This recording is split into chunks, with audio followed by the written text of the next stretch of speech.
نحمده ونستعينه ونستغفره ونعوذ بالله من شرور أنفسنا ومن سيئات أعمالنا من يهده الله فلا مضل له ومن يضلل فلا هادي له وأشهد أن لا إله إلا الله وحده لا شريك له وأشهد أن محمدا عبده ورسوله. We begin first and foremost by thanking and praising Allah subhanahu wa ta'ala. We praise Him, we thank Him, and we seek His forgiveness. We also seek refuge in Him from the evil of our own souls and the consequences of our bad deeds. And we know that whomsoever Allah guides, no one can misguide, and whomsoever Allah misguides, no one can guide. I bear witness that there is no God worthy of worship except for Allah subhanahu wa ta'ala. And Prophet Muhammad, peace and blessings be upon him, sallallahu alayhi wa sallam, was his servant and final messenger. Rabbi shrah li sadri wa yassir li amri wahlul 'uqdatan min lisani yafqahu qawli.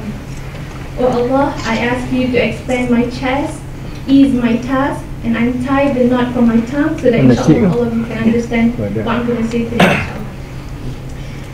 Assalamu alaikum wa rahmatullahi wa barakatuh. Wa alaikum assalam wa rahmatullah. How is everyone doing? Alhamdulillah. I would like first and foremost thank all of you for coming tonight to this program.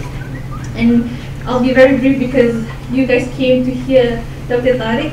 So a little bit of his background before we proceed to his talk. Dr. Tareq Mohammed Al-Suweidan is a Kuwaiti leader of the Kuwaiti Muslim Brotherhood, and he is also an entrepreneur, author, motivational speaker, and TV personality with shows ranking among the highest in Middle East. He is also a management, leadership, and strategic planning consultant, and is often consulted by prominent regional governmental and private sector organizations. So tonight's topic will be Islam, democracy, and ISIS. And without further ado, I'll let him back on the time. Assalamu alaikum wa rahmatullahi wa barakatuh. Thank you, my daughter. And we thank Allah subhanahu wa ta'ala who have gathered us here, and great opportunity to meet many of the faces that I have known in the States. Also a great opportunity to meet the young generation that inshallah will lead not only Malaysia but also the Islamic world bi'idhnillah. Many things that come to my mind when I meet with leaders, inshallah, of the present and the future. And because of the struggle of what to say and what to leave, we have to share a lot. Shukran, ya akhi. We have to share a lot of ideas of what is going on and where is the direction for the future. Let me start by giving you a quick description of what is going on in the Middle East currently, and then I will move into some perspectives of the future, inshallah. The Arab world mainly was and still mostly is under dictators. And then the Arab Spring came mostly unexpectedly. But it is the new generation that has not been raised at the times of the colonialists. Many people don't realize this. After the collapse of the Ottoman Empire, the Muslim world, the Arab world mainly, was occupied. And these occupiers, when they were forced to leave, they left behind them puppet governments. And these puppet governments, with time, became dictators of the first kind. They were raised by the colonists, they were trained by them, and their loyalty is to them. So they got also the support of these Western powers, mostly. A new generation comes that was not raised by the colonists. And this, to link it to history, let's go back early on to the time of Musa alayhi salam. In the time of Musa alayhi salam, when he was able to save the children of Israel from Egypt, and they went into Palestine. They reached Haifa. Haifa is the oldest city in the world, even today, 7,000 years BC. So he ordered them to conquer Haifa. If they conquer Haifa, then they will conquer the whole of Palestine. Long story, they refused. Then, and many people don't realize this, and this is in the Quran, Allah, He says to them, and this is in the Quran, ادخلوا عليهم الباب فإذا دخلتموه فإنكم غالبون. Just take over the gate of Haifa. Just the gate. If you take the gate, then the promise of Allah is that you will take the whole of Haifa and then the rest of Palestine. So your struggle is just to take the gate. And they still refused. So with that refusal, the order of Allah subhanahu wa ta'ala came that they will be lost in Palestine for 40 years. Palestine and southern Jordan for 40 years. A whole nation. And they kept looking for an exit. They go and come back to the same place they were. And they go and look and come back to the same place. 40 years. So I was looking into this. What kind of a strange punishment is that? And why 40 years? That's a very long period of time. Then when I started looking into analysis of history, it was very clear that leadership changes drastically every 40 years. In any nation, the leadership drastically change every 40 years. So leaders usually stay 20 years, 30 years sometimes 50, but that is rare. But the average, not only for the first person, but for the leadership team, is to change drastically every 40 years. So the purpose of this loss is not a punishment. The purpose is to change the leadership of the children of Bani Israel. Why? Why was there a need to change the leadership of Bani Israel? Because the leaders of Bani Israel were raised and trained by Pharaoh. And you see this again and again, going back to the same things that they were trained upon, they were raised to believe in. From the first moment they crossed the sea, they saw people worshipping some idols. So they asked Musa alayhi salam, make us idols like them. اجعل لنا آلهة.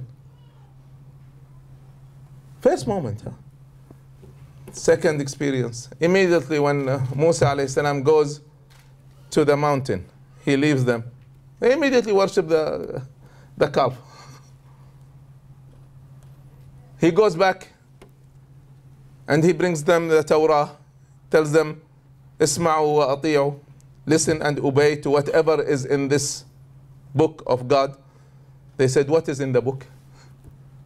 We have to know first and then we'll decide whether we obey or not.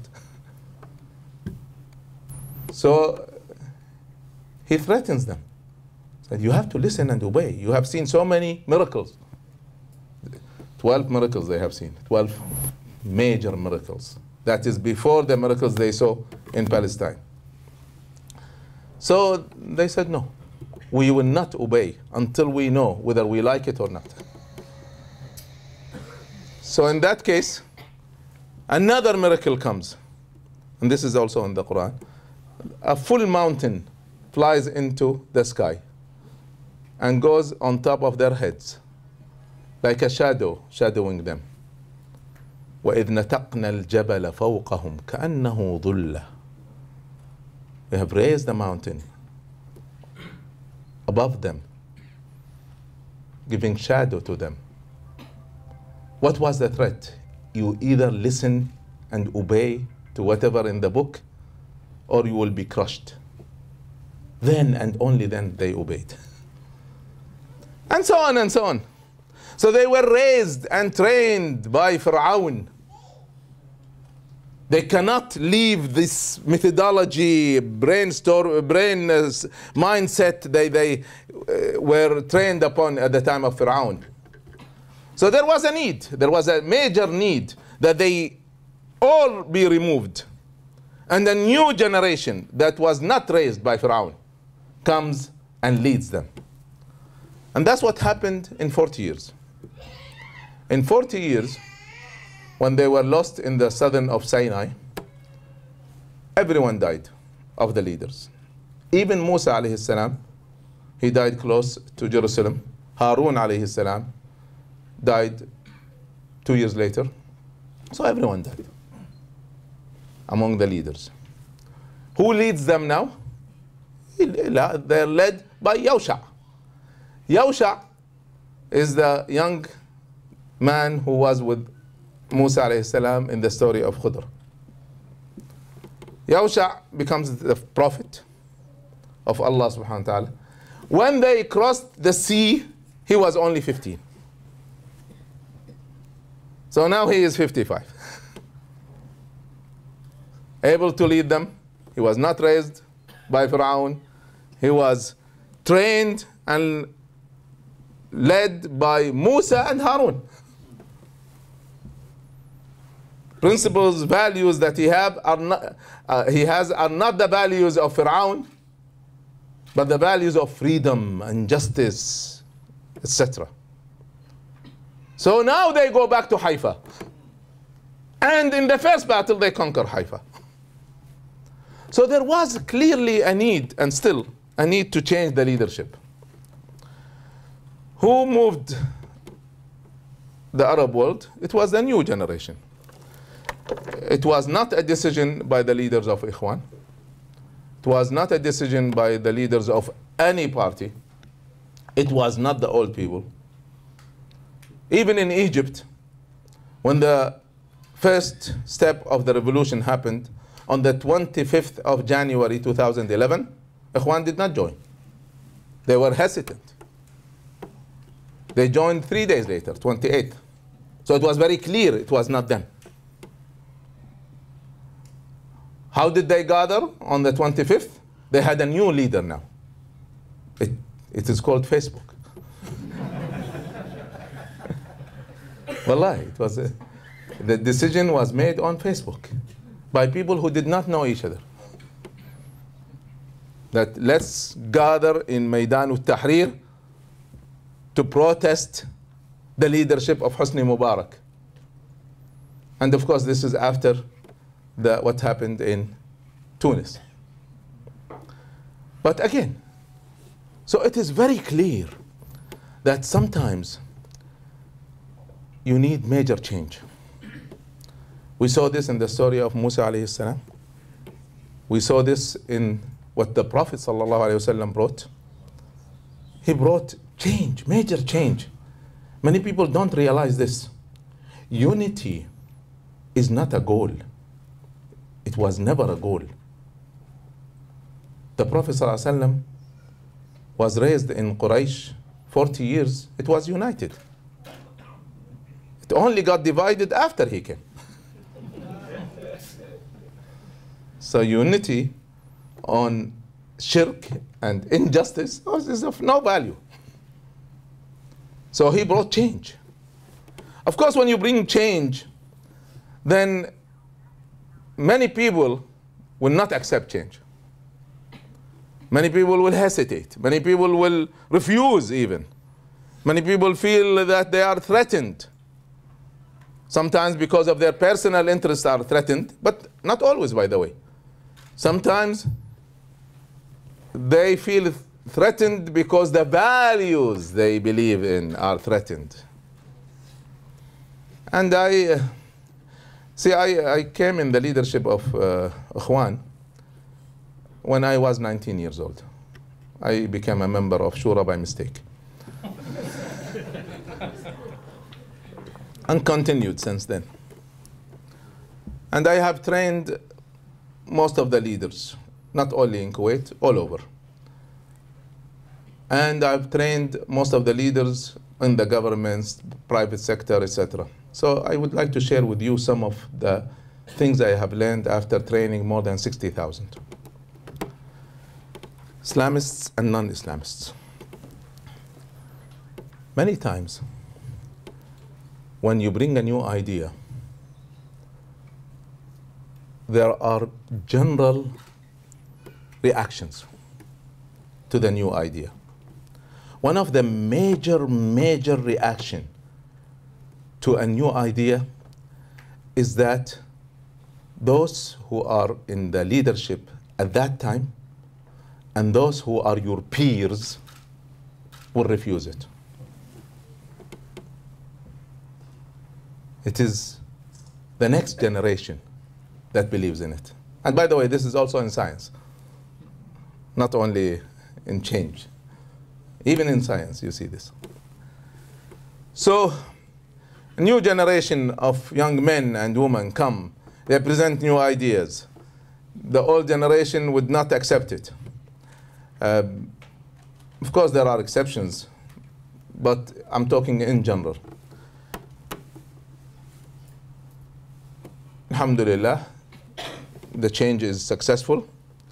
But many people don't realize that we had three kinds of revolutions, not one kind.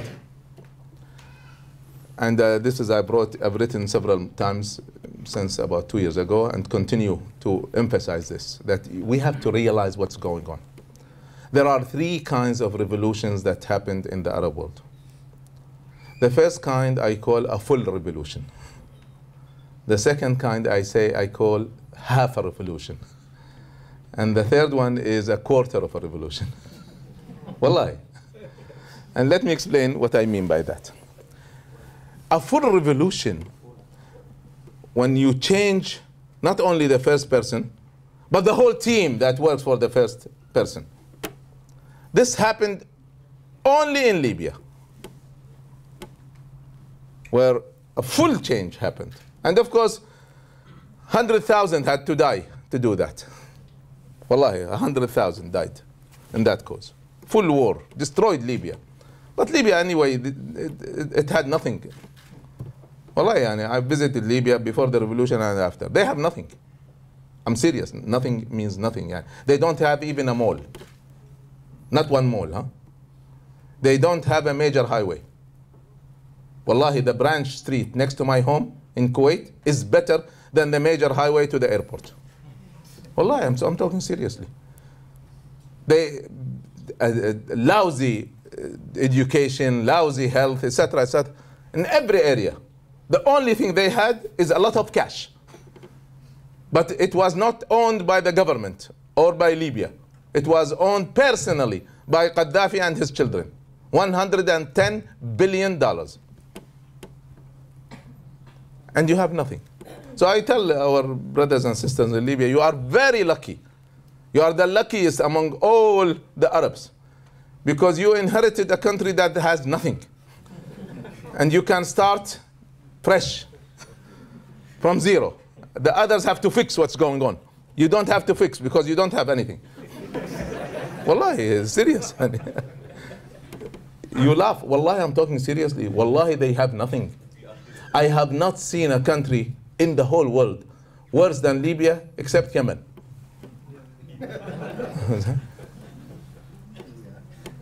For this is the first revolution. I will come back to the anti-revolutions. This is a full revolution. Then we have half of a revolution, where you change the first person and his major followers or party.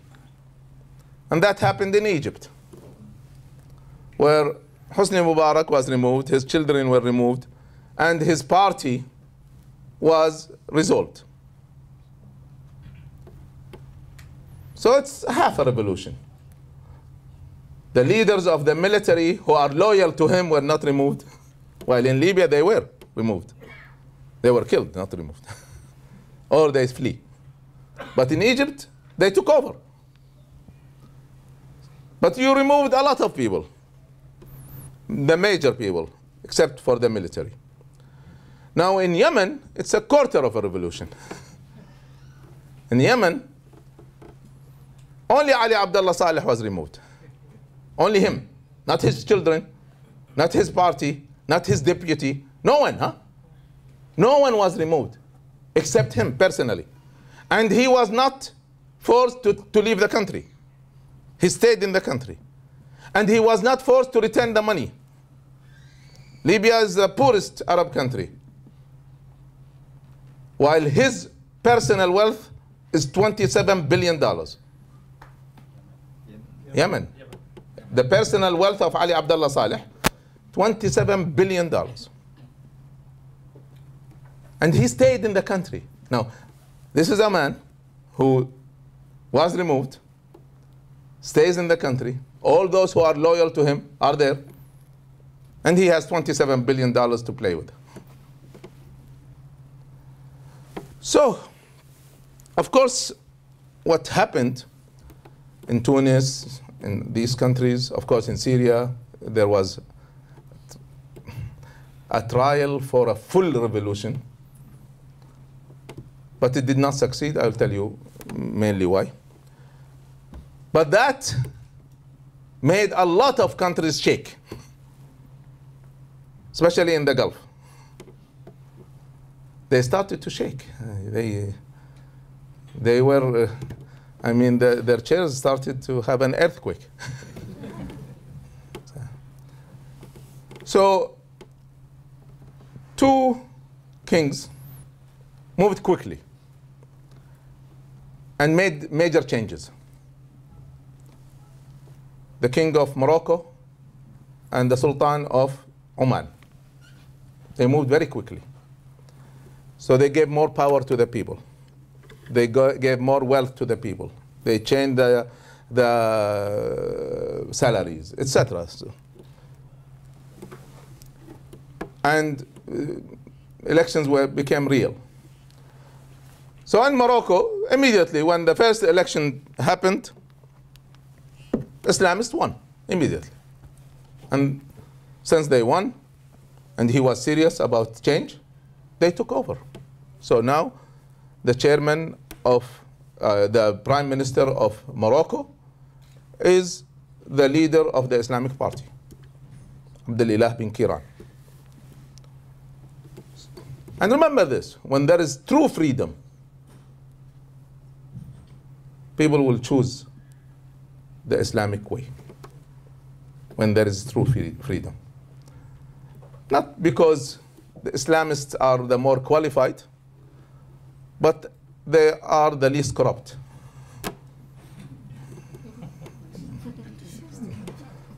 Which is unfortunate, and it's not a very good reason. But this is the truth.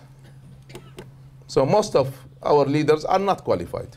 Yani if you ask me, would I hire them to be a head of a section in my company? I would refuse. I would refuse Hosni Mubarak, and I would refuse Sisi, and I would refuse most of the Islamic leaders. Wallahi, I would refuse. I'm talking, I know management. Yani, at least I know a little bit of management. I've written 52 books about it, so yani. Wallahi, I would not choose them. Yani. I know they are not qualified. So back to our story. So with this earthquake that happened to the chairs, those who moved quickly saved themselves. So there was some movement in Morocco, some movement in Oman, but it quieted down because people are not for instability. They are not for revenge. People want better lives, better freedom, more honor. You give them that, they will calm down. So they calm down. While say in Libya, many people, by the way, think that these revolutions are linked to the CIA or a conspiracy theory. Wallahi, yani, they are totally mistaken. I know. I am not guessing. I know the persons individually who started these revolutions in Tunis, in Egypt, in Libya, in Yemen. I know them personally. Huh? They are not moved by the CIA. Forget about this idea. So one of the first group that moved in Libya was in Bani Ghazi. So a friend of mine, one of my students, his name is Saad. Saad tells me that before we started to move, we started to study how to protect ourselves if we are attacked. So we studied what happened in Tunis and what happened in Egypt. So we learned the tactics, and we learned that if they throw on you tear gas, then you spell on yourself Coca-Cola or Pepsi, and it will calm you down. Wallahi, true. So we learned of these tricks. So the first group moves in Bani Ghazi, and they are attacked not by tear gas, not by bullets, but by 45mm bullets that are for tanks. They immediately hit them with these weapons. Huh? So everything that we learned didn't work. How would you face such a thing? So you had to go to war. That's the first reaction. Also, that's the same thing also in Syria. People came not for changing the government or overthrowing Bashar. They wanted more freedom. They wanted to be honored. They wanted a better life. They were immediately killed. So they had no choice. So anyway, those who reacted well saved themselves and saved their people, saved their countries. Now the rest, they decided that this is too dangerous. What is going on in the other countries is too dangerous for us. So they decided to do an anti-revolution. And that is exactly what is going on right now. There's anti-revolutions. Ridda. Against Hurriya, against freedom. So, what happened in short is that some Arab countries, also the old dictators with all the wealth that they still have, supported the anti-revolutions. Anti-revolutions took more than one shape. Of course, there was an anti-revolution in Tunis, but the Tunisian brothers, led by Sheikh Rashid Ghannouchi, were very flexible. So although they won majority and formed the government, under that pressure, instead of facing it, they decided to retreat. So they gave up their right to take over the government, and they dissolved their government. In a few days, there will be elections for the president of Tunis. So many parties are nominating their nominees. The only ones who did not nominate are the Ikhwan. Although they have majority, 40%, they decided not to nominate anyone. With this flexibility, they were able to pass the constitution 200 votes out of 216, which has never happened anywhere. So sometimes being flexible, retreating, is the best solution. Not only always facing the devil or the enemy. And sometimes this is something that most Islamic work is not very good at. Wallahi, I teach power and influence. And I teach 104 ways to overcome your enemies. More than 80 is not by going forward, is by going around or going back, which we are not very good at, by the way. In Egypt, of course, you know, they started a coup. The coup was supported, of course, by the military and by the wealth of Hosni Mubarak and his children, which is still playing a major role there, and by the Arab countries, especially in the Gulf, with billions of dollars. Of course, there were major mistakes done by Al-Ikhwan. I met with Al-Murshid, I met with Khairat al-Shatir, Isam al-Aryan, before the coup. And I met them before Morsi was nominated for being president. And I urged them so much, please do not take over. It's a mistake to take over now. It's a major mistake to take over now. I'm a strategist. I know what I'm talking about.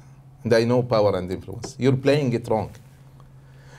After any revolution or a major war, anyone who takes over will fail.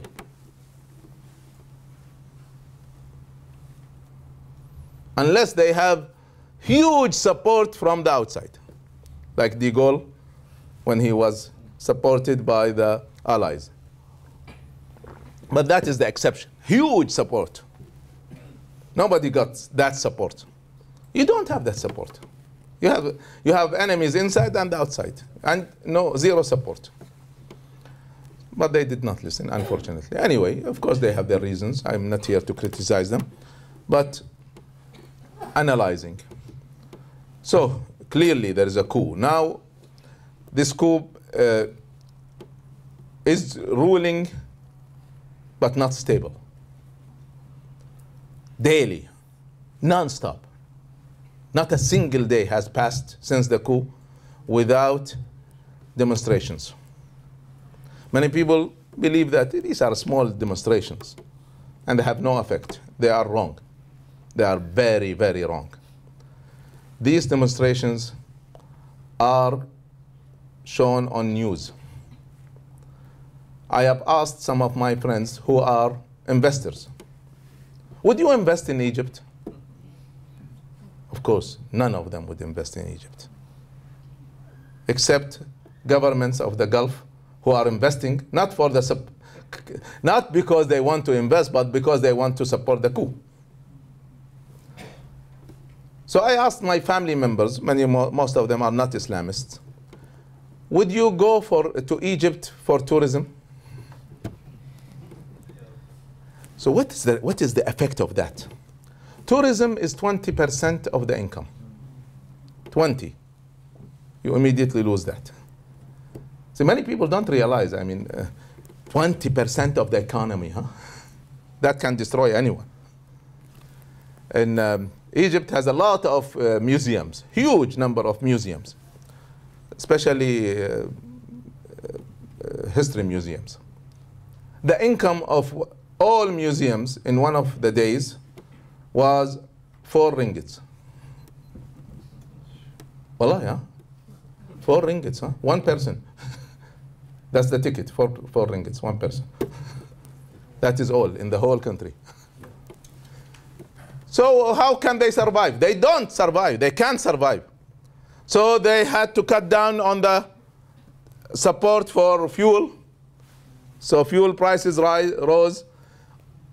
Everything within 1 year. Inflation more than 70%. Demonstrations in the universities non-stop. So the only thing that keeps them going is the media they have, because they stopped every other media immediately, the first day of the coup, and the support that they are getting from the Arab states, especially the Gulf. 3 countries have announced donations to Egypt: Saudi Arabia and Emirates and Kuwait. Kuwait is a democratic country. We demonstrated in Kuwait against this support, and we were able to stop that. So Kuwait did not support it, although they announced $4 billion.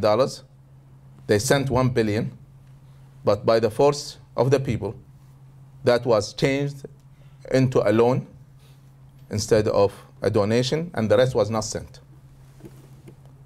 But the others don't have democracies, so they sent the money. Saudi Arabia did not commit any more money. Emirates have committed more money.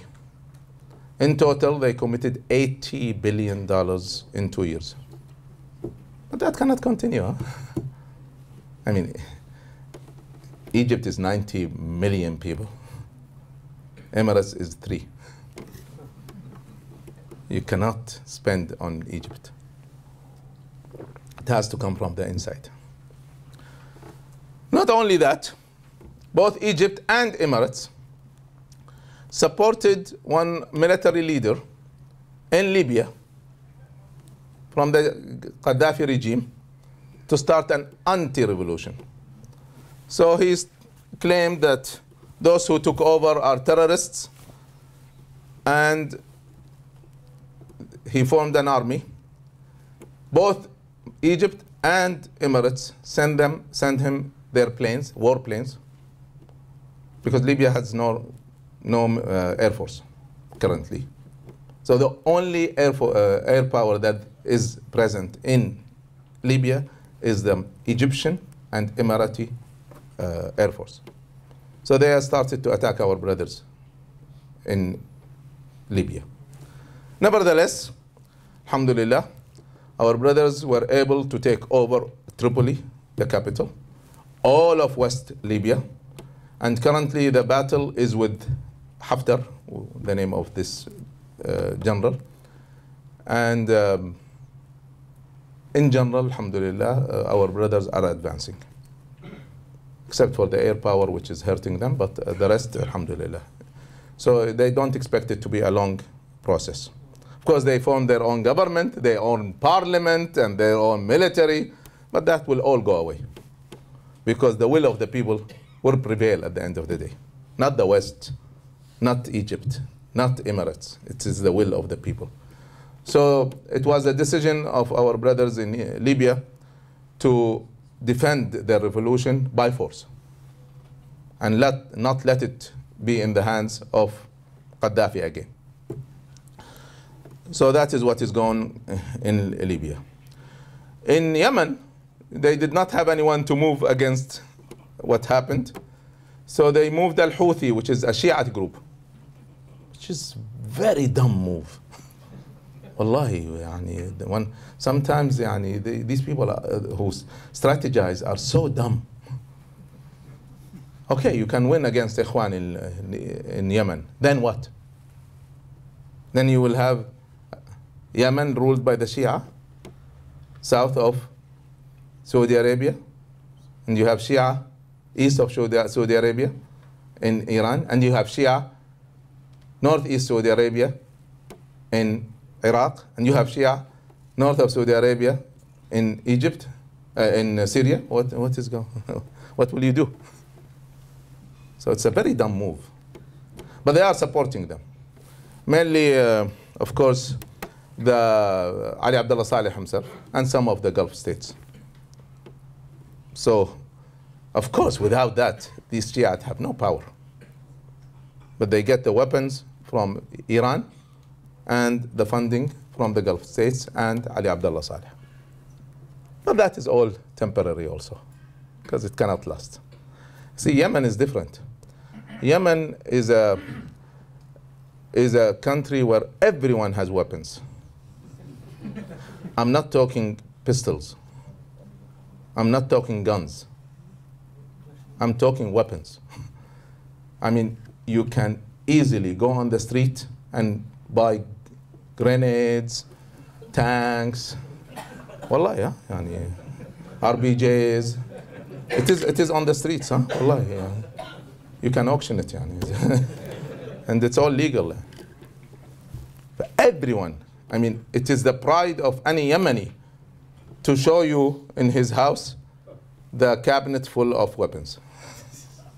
Not clothes, huh? So this is Yemen, and it's a tribal society. So these tribes are organized into armies.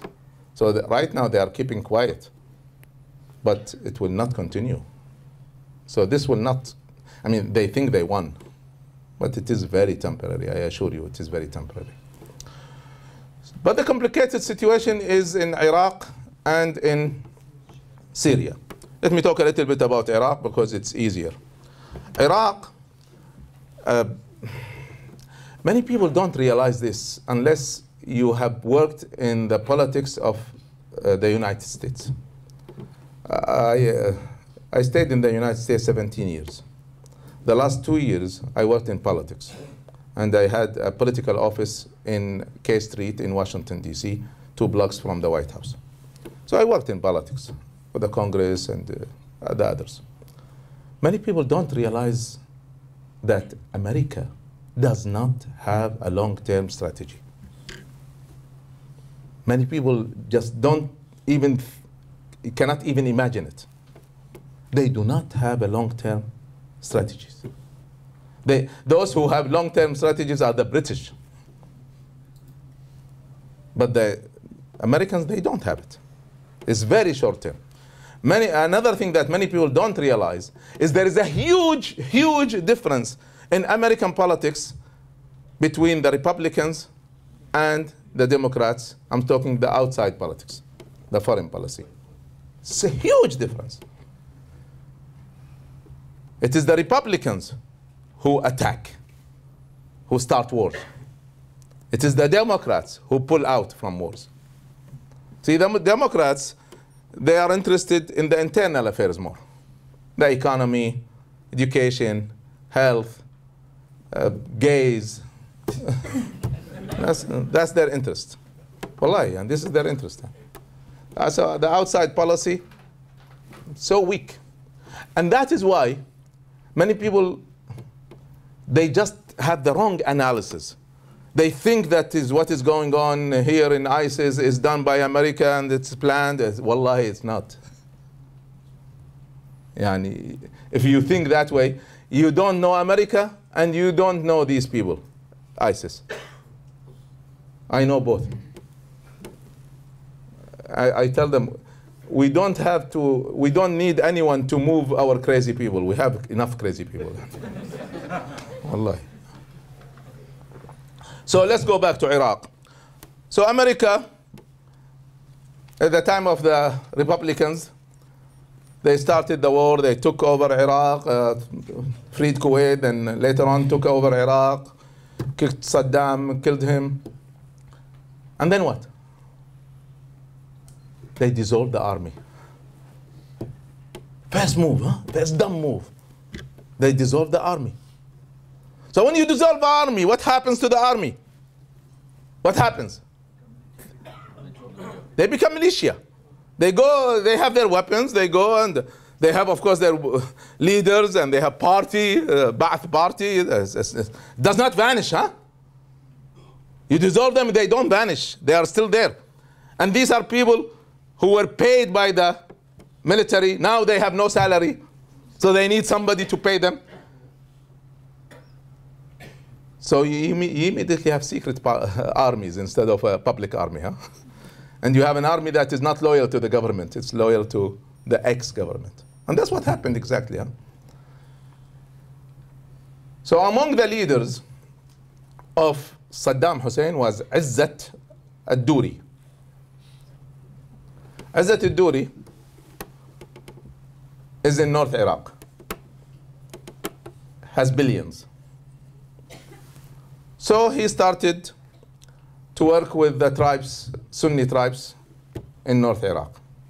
At the same time, because of the lousy American policies, they had no strategy, so they left it for elections. The Shia won. Not the Shia that were supported by America. The Shia, they were supported by Iran. They won. And America wanted to look as if it is democratic, etc. So they did nothing about it. Truly. So al-Maliki, his loyalty is not to America. His loyalty is to Iran. And support from Iran. So he started to have this sectarian policies against the Sunnis. Of course, the Sunnis are two groups, the Arab Sunnis and the Kurd Sunnis. The Kurd Sunnis he could not do anything about because the Kurd Sunnis had autonomy since the time of Saddam. I mean, they had their own parliament, their own government, their own laws, etc. No control by Saddam. So even after Maliki took over, they had no control over them. But the Sunnis had no leaders. The Sunnis are so great in dividing themselves. So they had no clear leaders, although the Kurds had at least 2 major leaders. The Sunnis have 20. So there's no clear leaders. So they were divided, they were weak. But Al-Maliki, because of his foolish sectarian moves, he started with his own Sunni deputy, Tareq Al-Hashimi, and accused him of terrorism. Sentenced him to death. The sentence came while Tareq Al-Hashimi was outside. I met him outside. And very clear, yani. This is a moderate Sunni. Huh? Now, so you alienate the Sunnis. And that continued for several years. The last year before Maliki left was full of demonstrations by the Arab tribes in the north, supported by Izzat al-Duri, the ex-deputy of Saddam, supported by many of the merchants in the Gulf, some governments also. So all of this caused a huge unrest among the Sunnis in North Iraq. So it ended up with them revolting, refusing the law or the orders of Maliki. During that time, so now this is the situation boiling in Iraq. During that time, things were worsened in Syria. Syria, as you know, there was a revolution against Bashar. The revolution was winning, almost crushing Bashar. When it almost took over Damascus, Iran moved. Iran sent more than 40,000 advisors, military, direct from the revolutionary army, which is their highest elite army. And then Hezbollah from Lebanon, Shia group that fought against Israel in 2006. Heroic move at that time. Many people looked up to them, but now they show their sectarian face by supporting Bashar. Bashar is not even a Shia. He's a Alawi. But Alawis are a sect that split from Shia. And according to both Sunnis and Shiite, Alawis are not Muslims. But they still supported him because of that. So clearly sectarian move. No reason. I mean, this is a dictator that doesn't know even how to pray. And then you support him just because he's Alawi. So that, of course, triggered the Sunnis to be sectarian, unfortunately. So many of those who felt this is a sectarian war moved. Many people don't realize that a lot of people who went into the revolution from the outside, the #1 country was Tunis. In ISIS today, 2,500 are from Tunis. 2,000 are from Saudi Arabia. So Tunis even more than Saudi Arabia. So a lot of enthusiastic young men left because, again, it's a sectarian war. So they want to fight against Bashar, they want to fight against Hezbollah, against Iran. So during that time, there were many groups in Syria. Among them was Al-Qaeda, Bin Laden's group. Al-Qaeda in Syria are called Jabhatun Nusra. Al-Qaeda in Iraq are called Tanzim al-Qaeda fil Iraq, the organization of Al-Qaeda in Iraq. In Iraq, they were led by a Zarqawi, was killed, then they was replaced by Abu Bakr al-Baghdadi, the current leader. But they see in Iraq, they couldn't do much because Iraq was still under the full control of the government. So they decided to move into Syria to help in the sectarian war. So now everyone is fighting everyone. Now this Al-Qaeda group, very enthusiastic, committed Muslims, but so were Al-Khawarij, very enthusiastic, committed Muslims. And they killed the Imam Ali.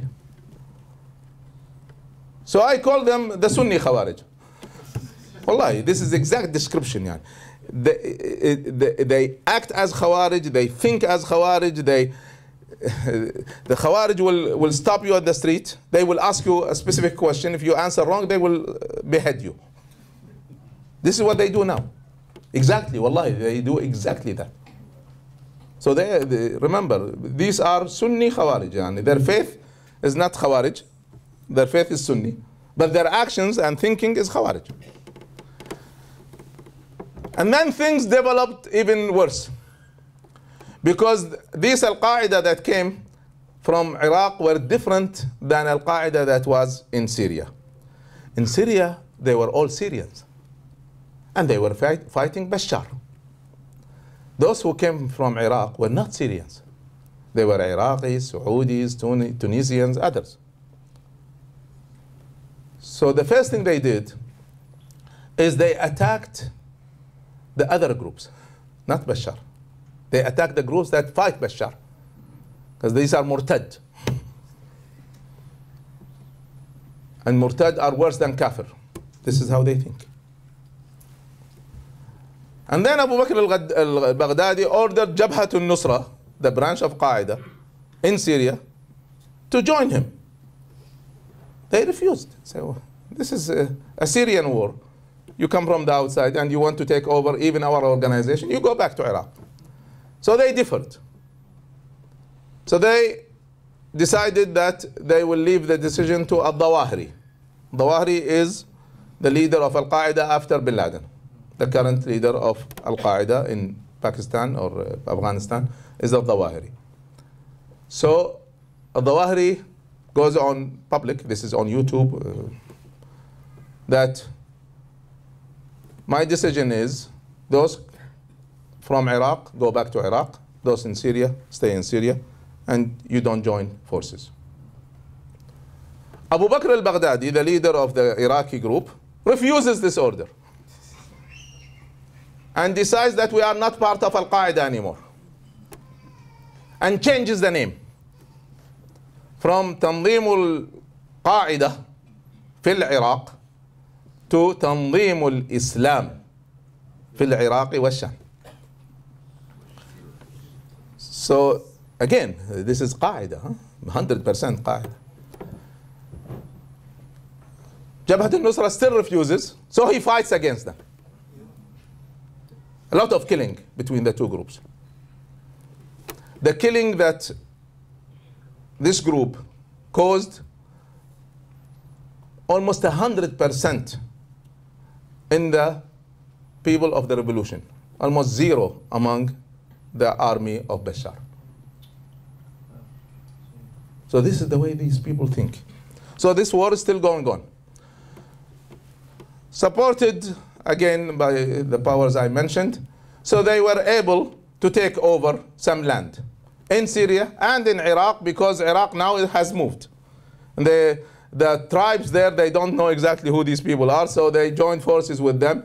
Izzat al-Duri, ex-Saddam, joins forces with them, and they make a revolution in northwest Iraq, and they take over the land.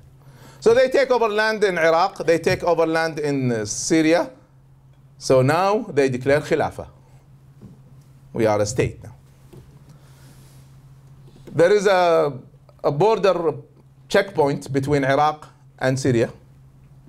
So they demolish this border point and they say, we don't recognize these borders, so we change our name again. So instead of the Islamic State in Iraq and Syria, which spells into ISIS, Islamic State of Iraq and Syria, they change their name again. And they say, no, we are not the Islamic State for Iraq and Syria. We are the Islamic State for the whole world. So they take away the last IS. So their current name is the Islamic State. These are 100% Qaeda. 100%. Huh? Ideology of Al-Khawarij, faith, Sunni, yes. Actions of Al-Khawarij. These are very dangerous people. Their danger is not only for the civilians, is not only for stability and safety of countries. Their greatest danger is to Islam itself. So that is why we took the stand that we will be allies with anyone that kills them. We have no hesitation in fighting and killing them. Like Sayyidina Ali ibn Abi Talib radiallahu anh had no hesitation in killing Al-Khawarij. And he started with them, delayed his battles with Muawiyah, delayed his battle even with the Romans. Because these people are more dangerous. And wallahi, believe me, brothers and sisters, you don't imagine the way these people think. Wallahi, if you go on YouTube, I have seen this myself. You go on YouTube, you see how these people think. You see one of their leaders talking, he says, wallahi, if we take over Egypt, the first one that we will kill is Mursi, the greatest dictator of all. Mursi, the greatest dictator of all. Wallahi, if they take over Malaysia, you'll start with you. Not anyone else. Wallahi, you just don't understand the way they think. They look at things. Yeah, they will slaughter somebody while this person is saying Ashhadu an la ilaha illallah wa anna Muhammad Rasul. I have seen that. So these are just dangerous people. So we are pro this alliance against them. And we believe that everyone, even those governments who stood against the revolutions, we will support them in getting rid of this group, because it is the most dangerous group of all.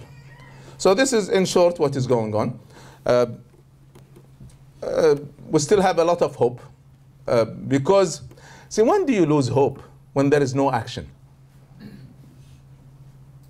But since there is action, there is hope.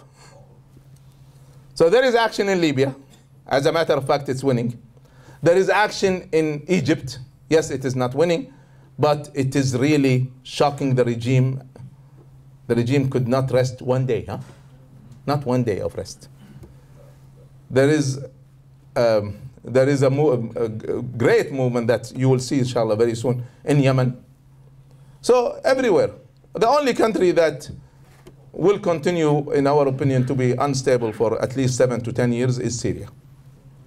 But every other country, we believe that will be settled between 4 to 5 years.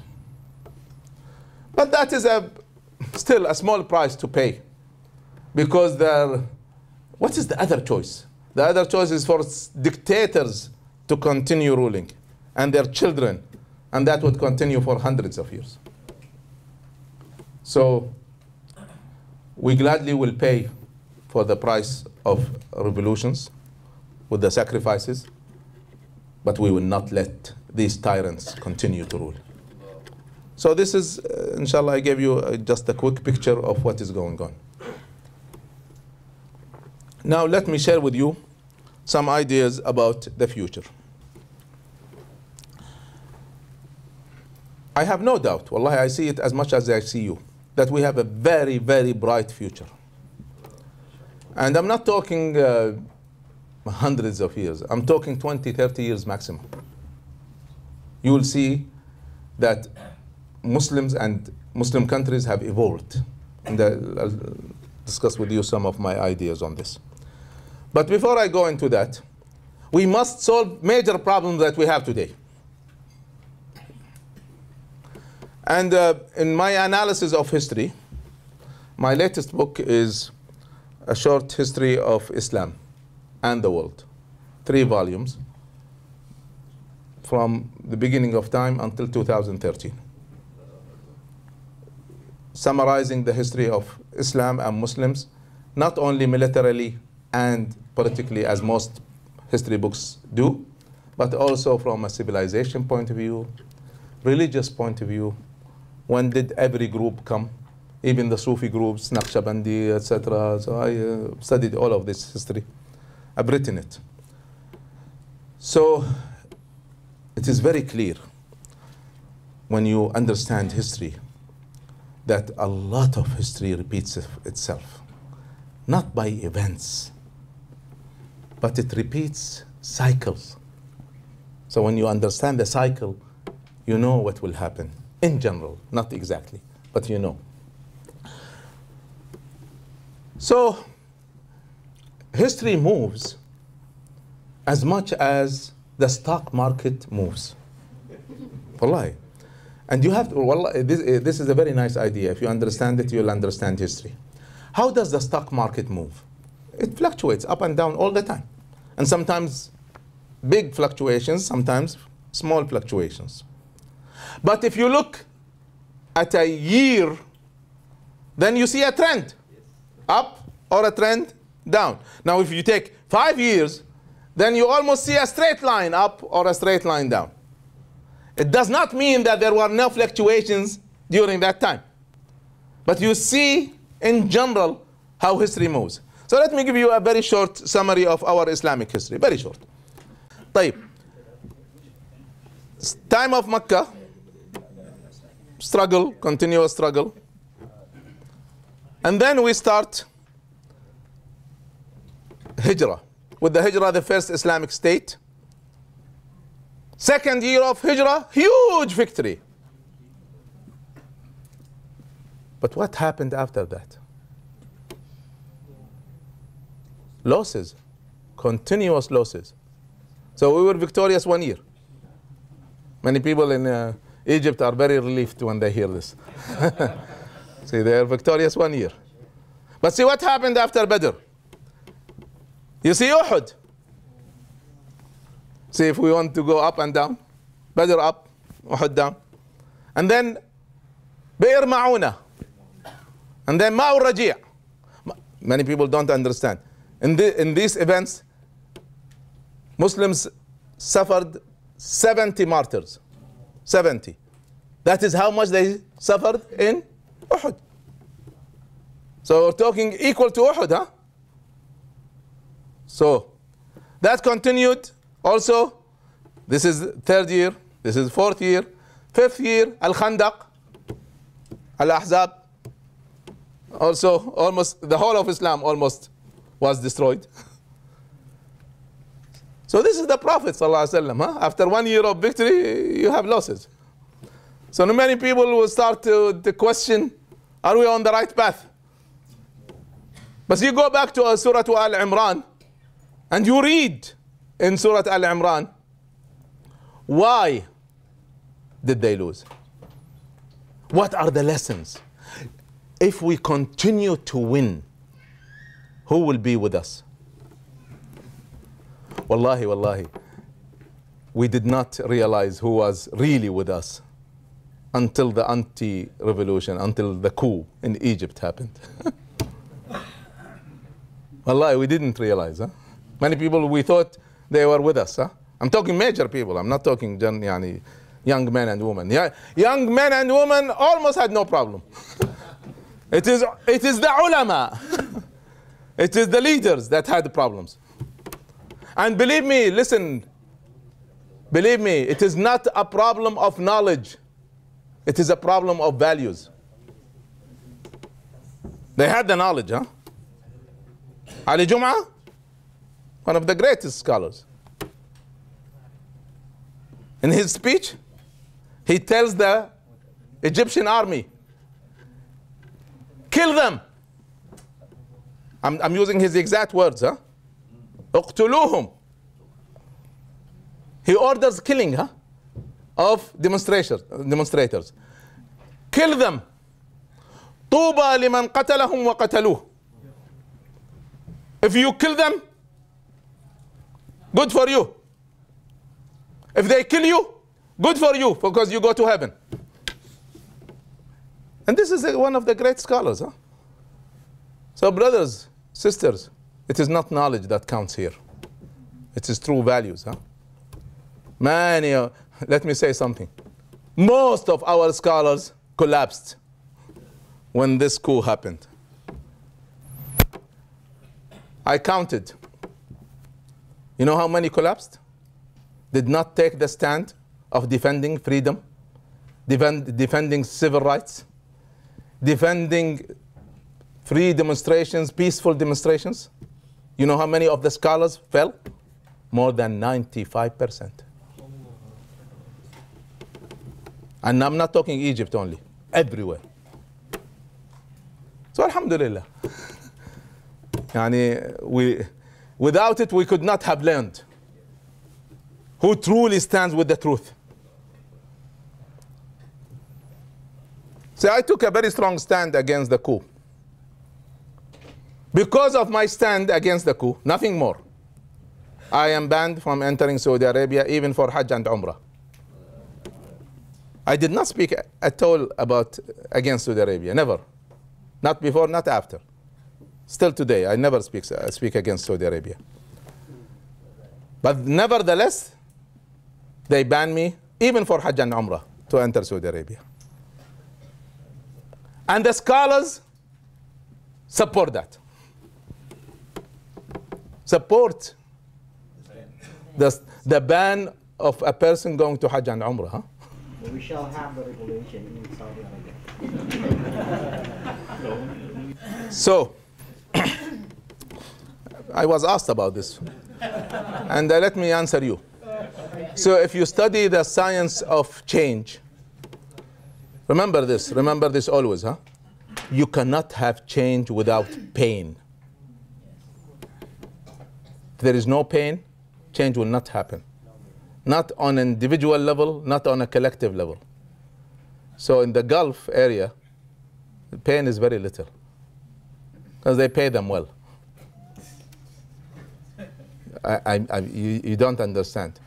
They really pay them well. Huh?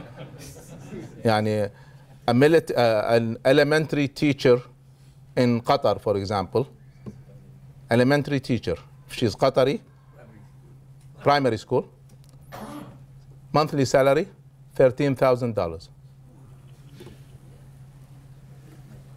So don't expect such people to think about a revolution. So there's no pain. Huh? So when they asked me, in the beginning of, I was asked this on TV even, do you expect revolutions to happen in the Gulf states? I said no.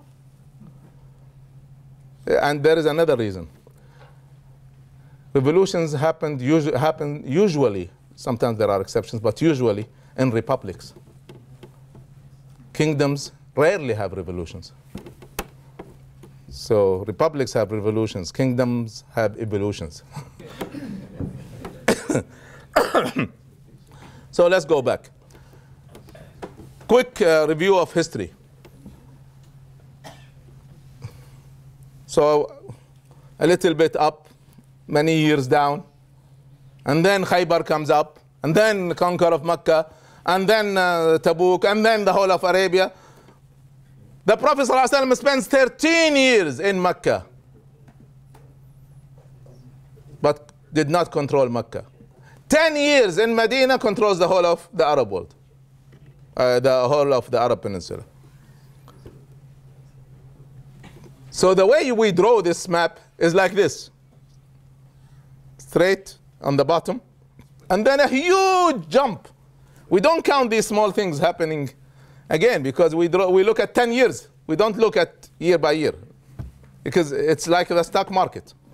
And then it continues. Yes, there were problems in the time of Ali. Yes, there are problems in the time of Yazid, etc. But in general, the trend was up.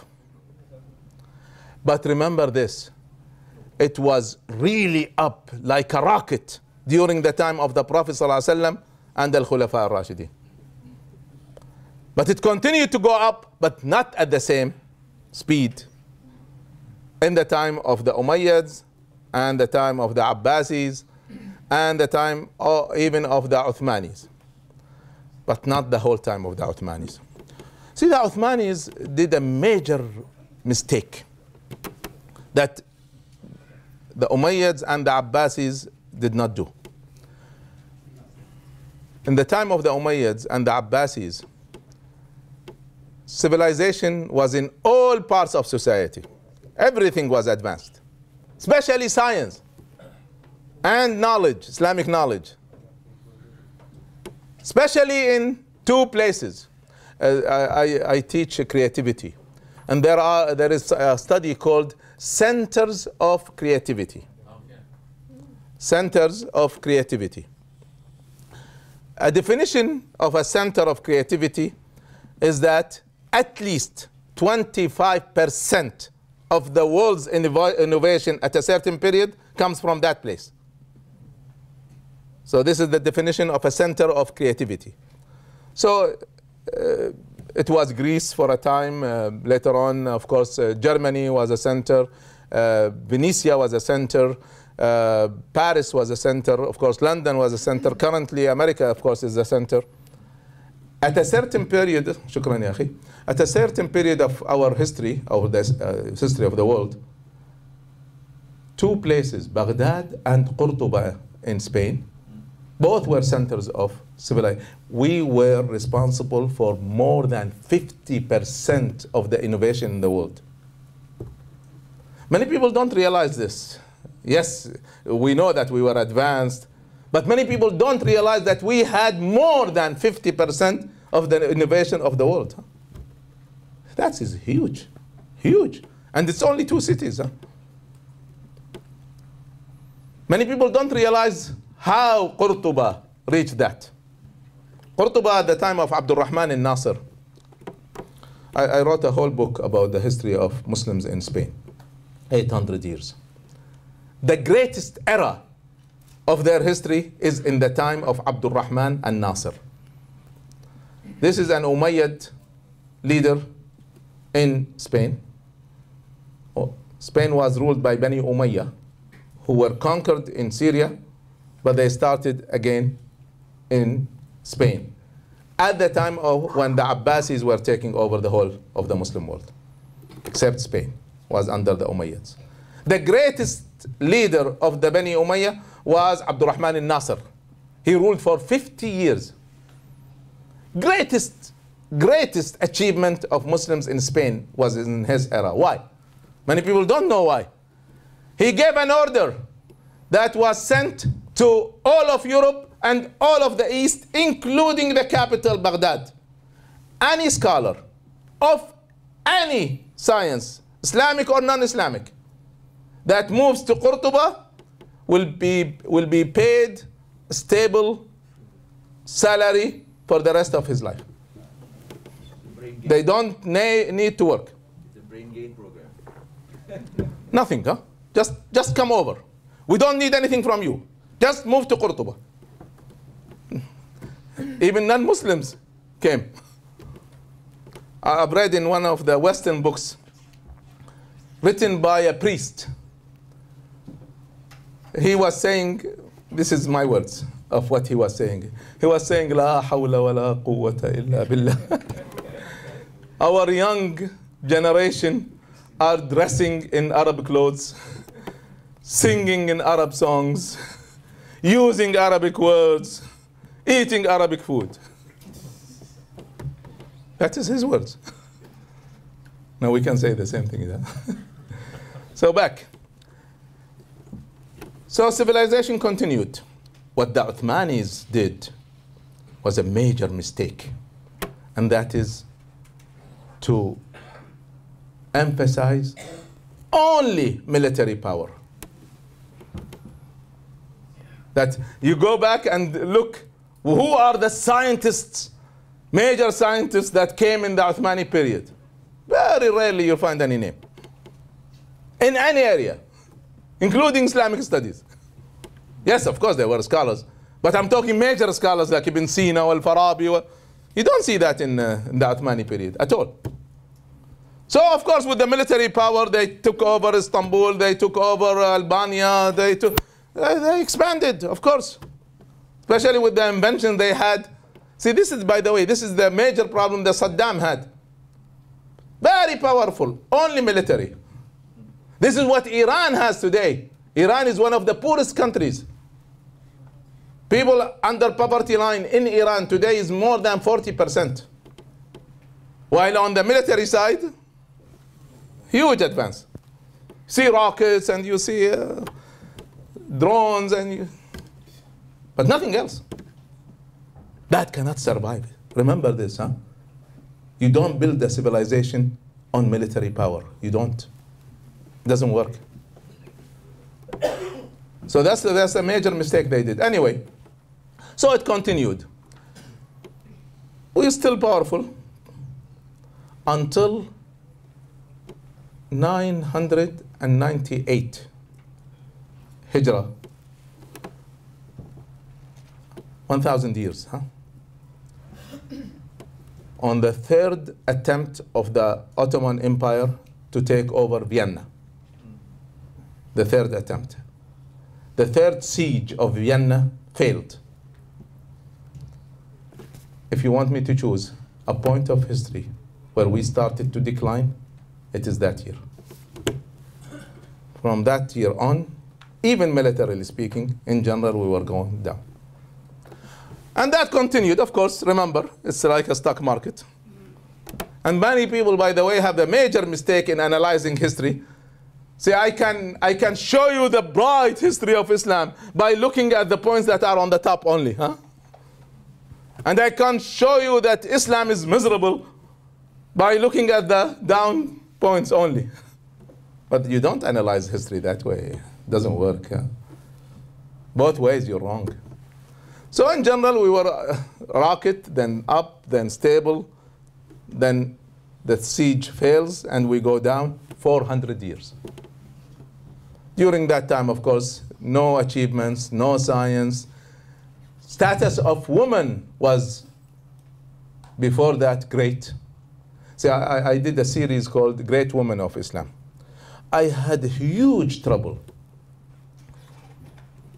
who to choose, who to leave, to include in my series in the early years of Islam. There were so many. I had huge trouble in the last 400 years finding any. Wallahi, huh? Yeah. When you see this, you realize how big the problem is. And the problem was our ulama. Huh? Again, it was our scholars, huh? Who made a fatwa that you should not let women learn. And they made another fatwa when Gutenberg invented the print, that the print is haram. I can show you this fatwa, huh? The print is haram because they might print the Quran and make mistakes in it. So it is haram.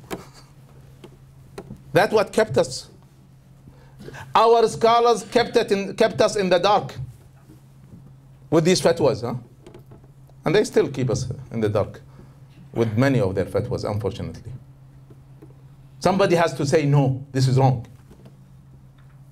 So anyway, I would choose 1967 as the bottom. When we lost Jerusalem. There is a very nice book called The Psychology of Revolutions. And there are two reasons for revolutions. Only two. First one is that when people are threatened in their rizq, in their bread, in their, the support of the fuel, the support of the bread, the support of flour, etc. When you take that away, or the prices jump high, people will revolt. And that's, by the way, what happened in the French Revolution. And the French Revolution was successful only when women revolted. And their revolution was called the revolution of the bread, because the bread prices were so high. So they went to Versailles, which is 15 kilometers at that time away from Paris, because they heard that Louis XVI and his wife Antoinette had huge amount of flour in Versailles. And by the way, she did not say, let them eat biscuits. That's not true. So anyway, 1967. Why? Because of the second reason of revolutions. First one is that when you are threatened with your rizq. The second one is when you are hurt with something that you believe is sacred. That thing could be a religious thing, like Al-Aqsa. That thing can be democracy. If you threaten democracy, like Hong Kong today, they are used to democracy, suddenly they are ruled by the communists. It could be something that, an achievement that a country has reached, and then comes a dictator who wants to take that away. Whatever. Something that people believe is sacred, is touched. That is when revolutions happen. But what happened in 1967 is that we lost the third sacred place in Islam, and we did not revolt. And no government was toppled. No government is toppled because of that event. So something was wrong in the people themselves. So 1967 was a disaster, but was a great blessing. Because although, yes, people did not revolt, but the young generation, like my generation at that time, we started to wake up. The Nasr was a fraud. These governments are destroying us. So for the first time in 400 years, there is an awakening, not in a certain place, but in the whole Muslim world, for the first time. Before that, there were awakenings.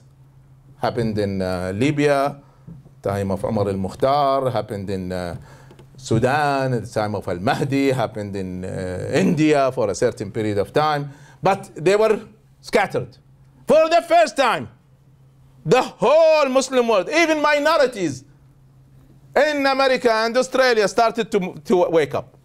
Everyone. That did not happen before 1967, only after 1967. So, believe it or not, since then we started to grow. Although it doesn't look much, but we started to grow. And for the first time, we now have a new generation that was not raised by the colonists, that is looking for freedom. And then Allah, alhamdulillah, lately blessed us with Facebook and Twitter, who are leading us.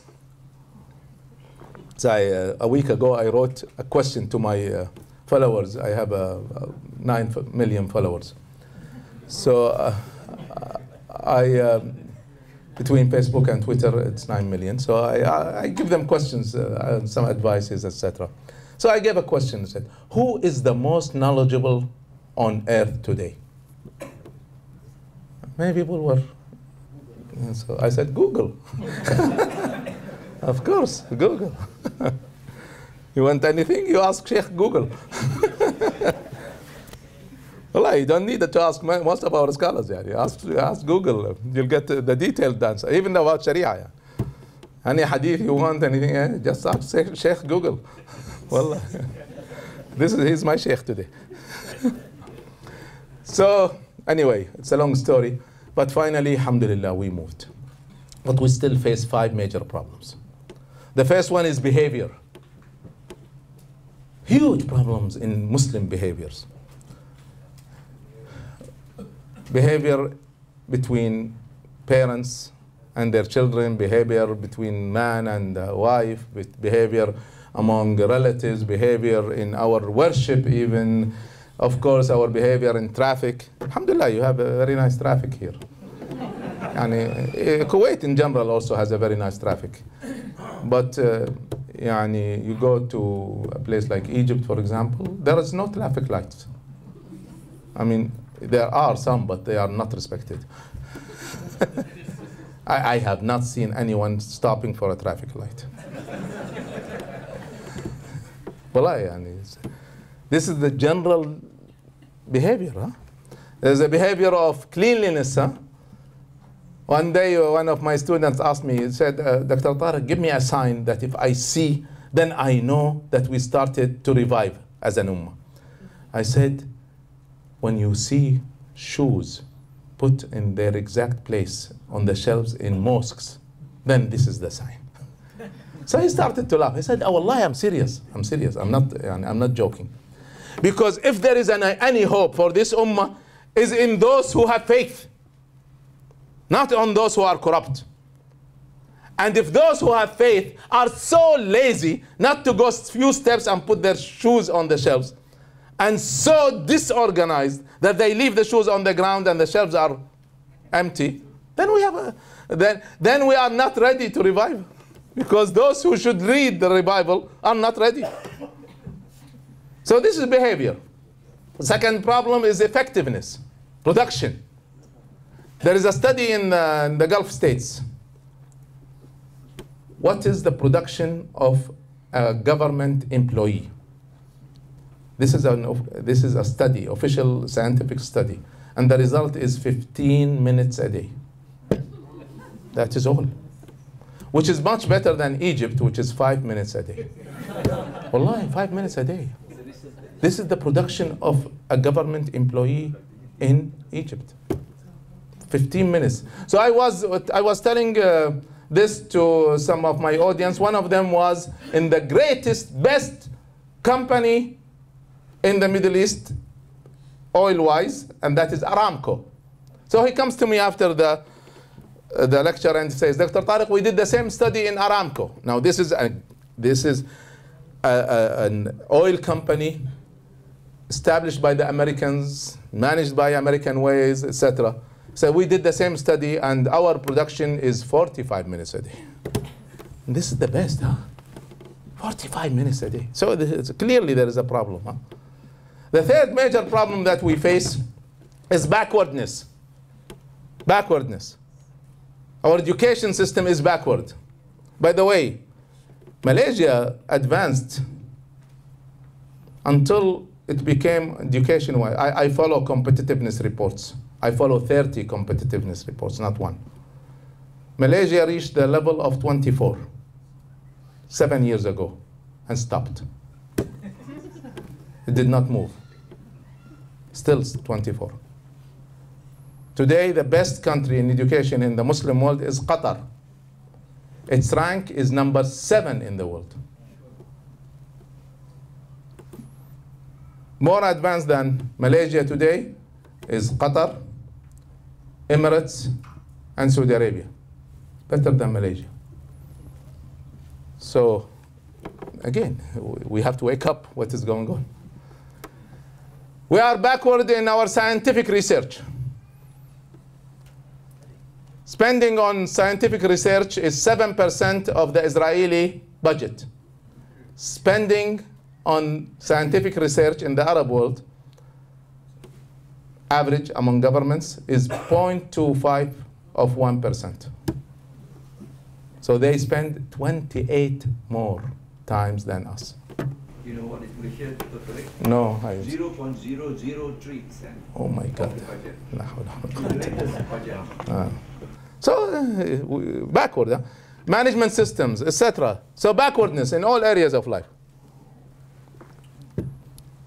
So behavior, effectiveness, backwardness. Although these look as major problems, but they are truly are the results of two bigger problems. And that is ideology and leadership. So the rest of the lecture I will spend a few minutes on each, and then I will open it for questions. Ideology, the way we think, the way we believe. And many people don't realize this. You cannot change behavior unless you change the ideology behind the behavior.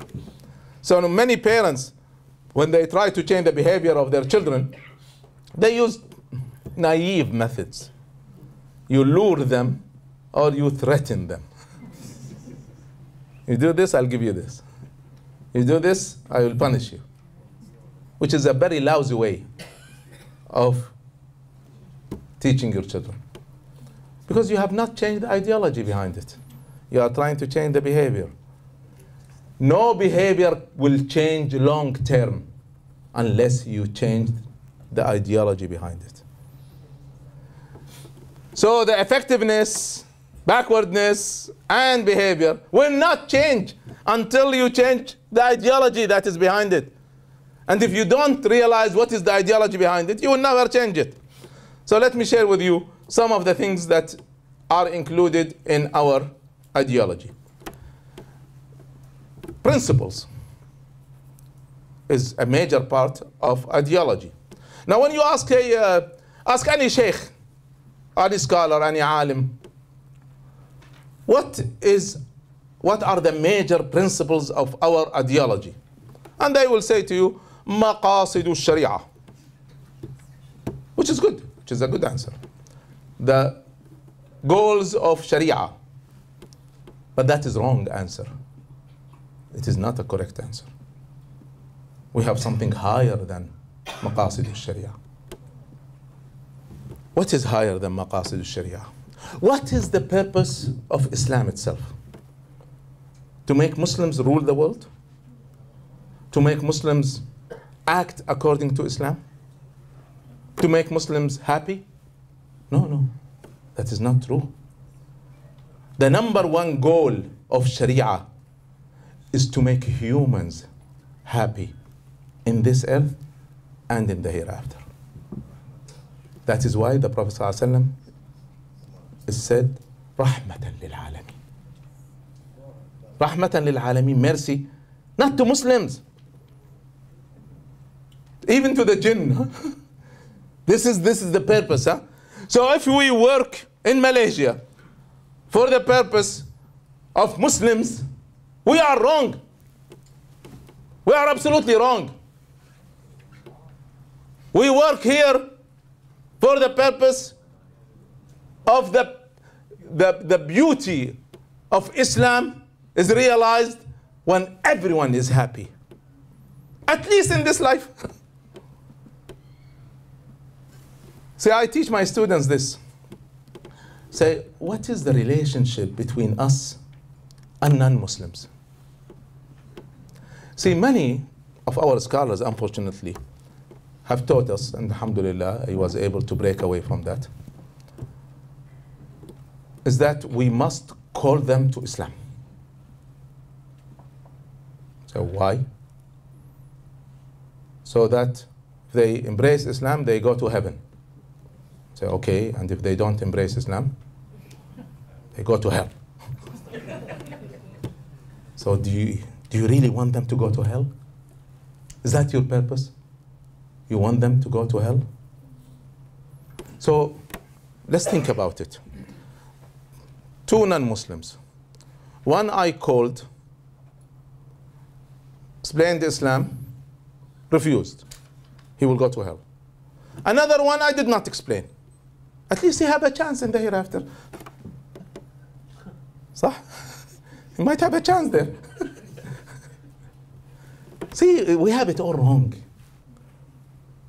We must think with love, not with proof. It is not our purpose to prove to them that they are wrong. It is not our purpose to ensure that they were given the message and if they refuse, they go to hell. This is not our purpose. Our purpose is to get them into heaven. That is our purpose. So our relation with them comes from love, comes from mercy at least. It does not come from logic that this is Islam. You reject it, you go to hell. It doesn't work that way. It doesn't. The Prophet ﷺ was given so many chances to destroy them. He said, no, I don't want to destroy them. I don't even want them to be my enemies. See, there is a calculation of how many, in all of the battles, in even the battles that the Prophet ﷺ did not attend, were killed, both sides, in all of the history of the Prophet ﷺ, and this was 400 people. So it is not our purpose to kill people. It is not our purpose to prove that they are wrong.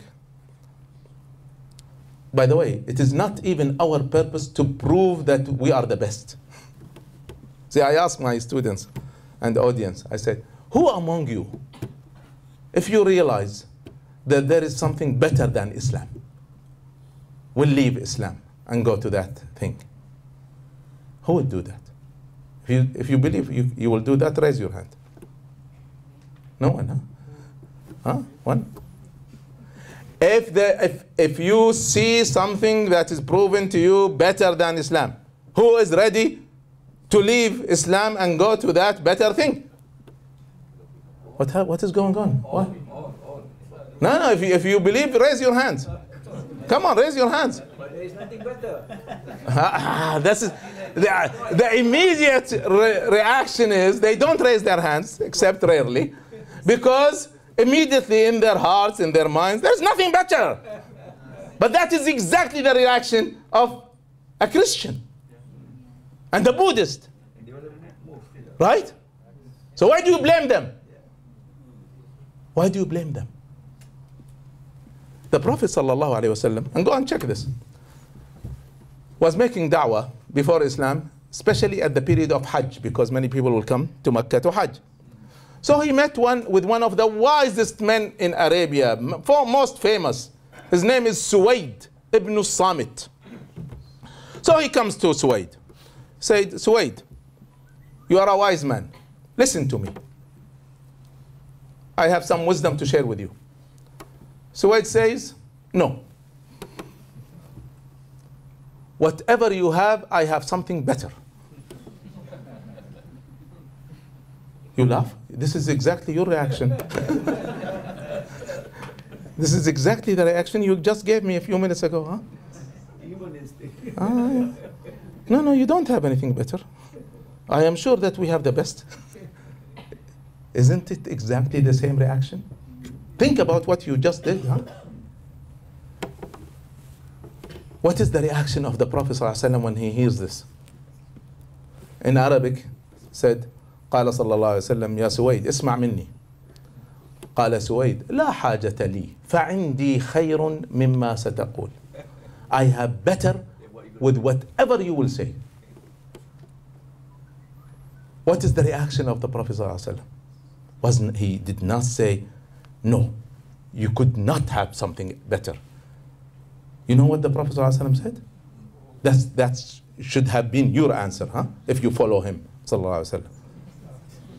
قال فأسمعني. Let me hear what you have. That is the reaction a Muslim should have. That is a reaction that we refuse from others and we practice ourselves, huh? أسمعني. What do you have? What do you have? He said, I have مجلة لقمان. I have the articles of Luqman. Luqman al-Hakim mentioned in the Quran. This man has memorized the advices of Luqman. He knows them by heart. So the Prophet ﷺ says, let me listen to them. Wallahi, brothers, I was shocked with you. This should be your reaction. Your reaction should be, show me. You have something better? Show me. I'm willing to listen. That is the reaction of the Prophet ﷺ. Not the reaction that most Muslims have. No, we don't have. You cannot have something better. So I tricked you into this. I'm sorry. Asmi'ni. Let me hear it. So look, Suwaid starts to recite the wisdom of Luqman until he finishes. The Prophet ﷺ is listening all the time, did not even interrupt. So when Suwaid was done, the Prophet ﷺ said a very beautiful word that we should use with others. He said, هذا كلام حسن. These are beautiful words. وعندي خير منه. And I have something better. But after we listen, not before we listen, huh? So if you're sure that you have something better, listen. And then say, this is beautiful, but I have something better. See, there are people who would submit without even questioning. There are minds that would refuse that. My mind is among that. I could not accept even Islam without questioning. I have to question. So the way I questioned is a scientific way. I went, when I was a student in the States, and took comparative religion. I studied all religions. Wallahi, and I did not, any religion that I hear about, I went and I read the Torah, I read the Bible, I went Confucius, Taoism, Buddhism, even African old religions. Wallahi, I'll tell you something, yani. There's nothing better than Islam. But this is after I researched. So this is the way we should come from. An open mind, that we are willing to listen. Mercy, that we are not after putting you in hell. Love, we love for you to be saved. This is the reactions that we should have. So anyway, back to ideology. So the first ideology is principles, and the principles is not only affects us, it affects how we deal with others. Values, and I talked about values. You could have a huge knowledge, but no values. We saw this. They gave you examples. Another thing, understanding life is part of ideology. Let me share with you some of this. Conspiracy theory, of course, is wrong. One part of understanding life is understanding what is possible and what is not.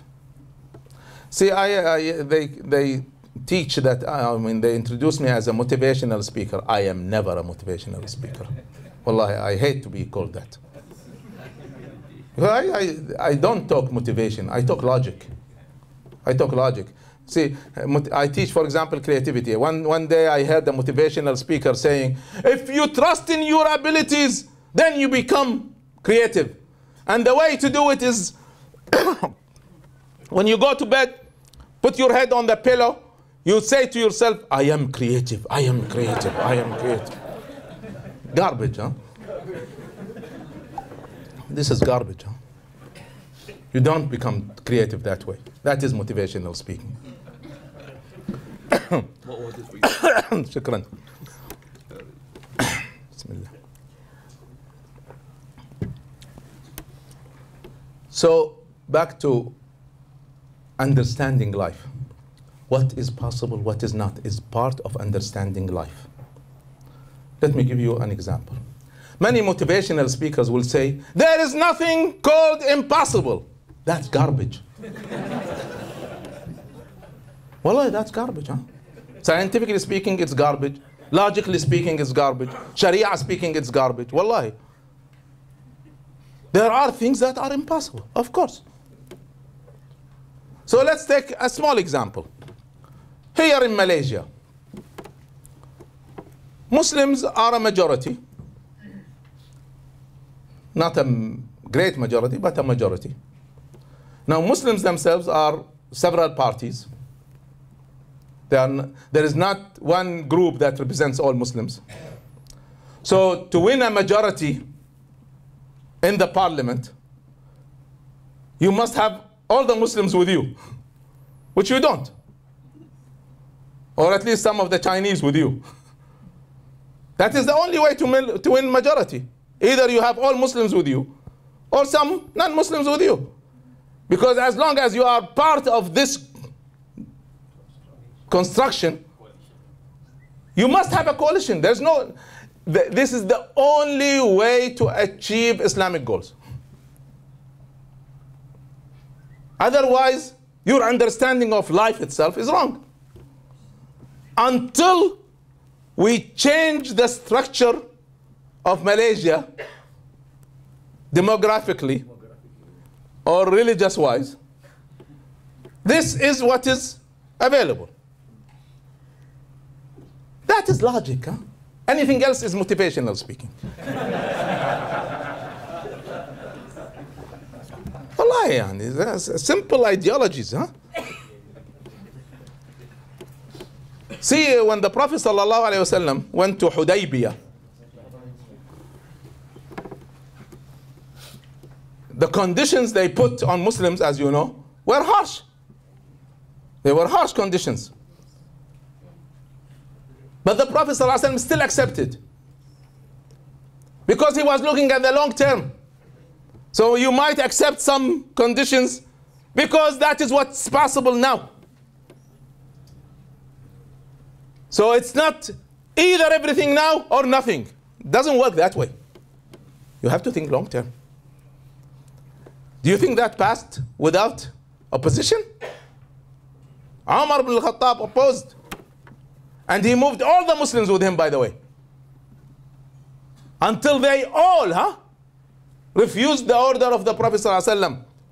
All of them refused the Prophet's order to shave their heads and go back and not make Umrah.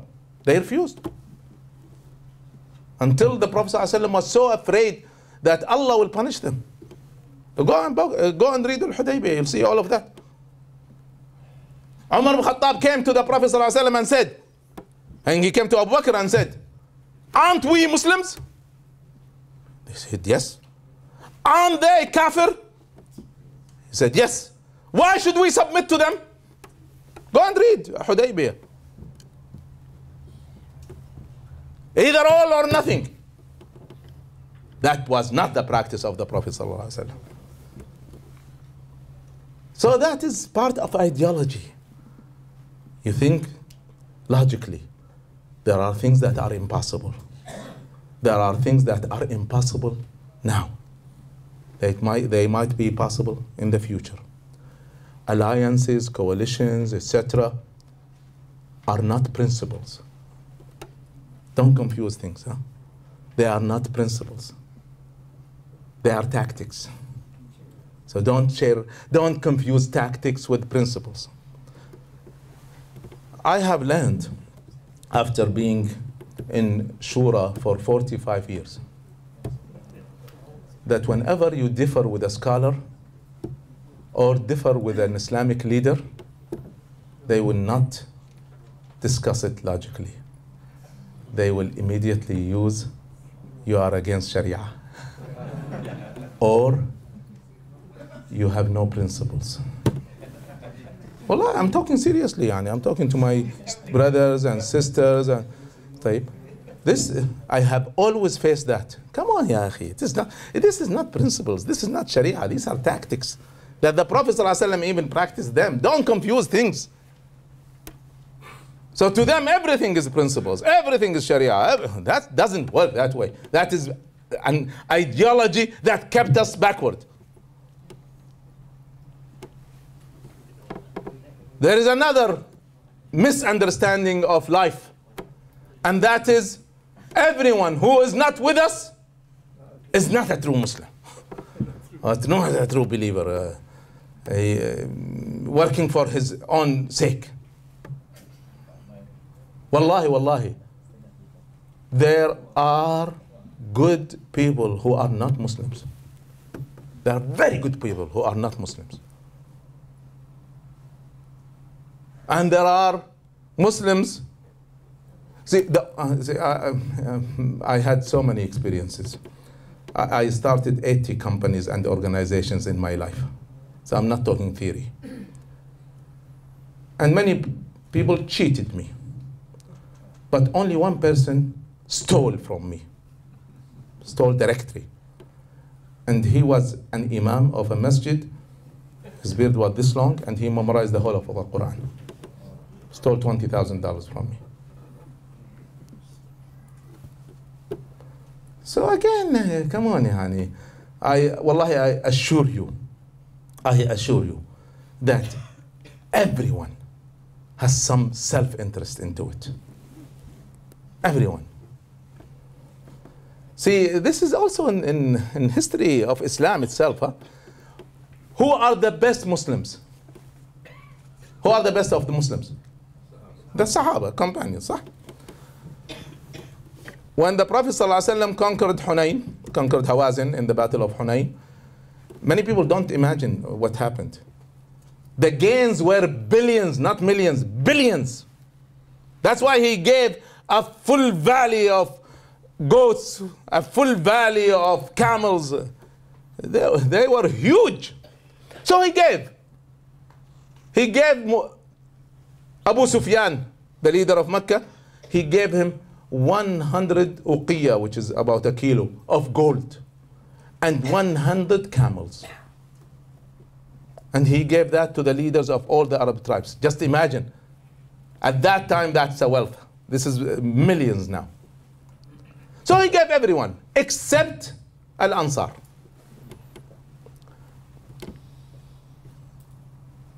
Then Al-Ansar met separately. And they refused that. They were angry. So they sent their master, Sa'd ibn Ubadah. Go and check this. It's in any book of Seerah on Hunayn. So they sent Sa'd ibn Ubadah, the leader of Al-Ansar, to show the Prophet ﷺ that they are complaining. So he comes to the Prophet ﷺ and he said, "O Prophet of Allah, inna qawmaka al-Ansar wajadu alayk." Your people, Al-Ansar, use nice words, your people, Al-Ansar, are not happy with you. He said, why? He said, "O Prophet of Allah, you gave everyone except them." Many people don't know the rest of the story. They know that the Prophet ﷺ pleased them, etc. But there is a part that most people don't know. The Prophet ﷺ asked Sa'd ibn Ubadah, وَمَا تَقُولُ أَنْتَ يَا سَعْدْ? What do you, Sa'd, personally, what do you say? Sa'd said, إِنَّمَا أَنَا رَجُلٌ مِّن قَوْمِي. I am part of my people. Now this is Sa'd ibn Ubadah, huh? The leader of Al-Ansar, looking for personal gain, huh? So our scholars are not better than him. Our leaders in the Islamic movement are not better than him. So don't confuse things, huh? Don't confuse things. Yani. What we see from the outside sometimes is not real. So this is understanding life. So don't ever be attached to a person. Be attached to principles. Be attached to values. Be attached to stands, not persons. So this is also part of ideology. Huh? Part of ideology is understanding that, and this is a major rule by Imam Shafi'i. I've written a full book about Imam Shafi'i, about all the Imam. One of them is about Imam Shafi'i. I collected all of his sayings. One of his great sayings is the following: إذا وقع الاختلاف ارتفع الإنكار. Whenever there is a major difference of opinion among scholars, nobody should attack another one. You should not attack each other because it's a matter of opinion. So these are major principles. Unfortunately, we differ, and suddenly we are a threat to Jama'ah. So, I'm talking about myself, okay? I've been called everything. Yeah. See, one day they sent a group of brothers to investigate my ideas. So I said to them, look, I have seen so many people investigating my ideas, and with time they left Jama'ah. I'm still here. So who should investigate who? So again, realize that there are differences among opinions, there are differences in matters of Sharia understanding, there are differences in evaluating each other. One of the major rules in ideology, this is a rule of ideology, that do not punish mistakes. If you punish mistakes, then people will never try again. It's a major rule, huh? Give you a short story on this. one of the major mistakes that happened at the time of the Prophet ﷺ is the mistake done by Khalid ibn al-Walid. A long story. In short, Khalid ibn al-Walid kills some people thinking that they are not Muslims and they were truly Muslims. So he kills them. And he was hasty in killing them. He did not make sure. So anyway, the Prophet ﷺ, when this is in Bani Judayma, so the Prophet ﷺ does three things. First thing, he sent Ali ibn Abi Talib with a lot of money to pay for everyone who died until everyone was satisfied. And then he gives them the money that was left with him. Said, this is extra for you. So they were pleased.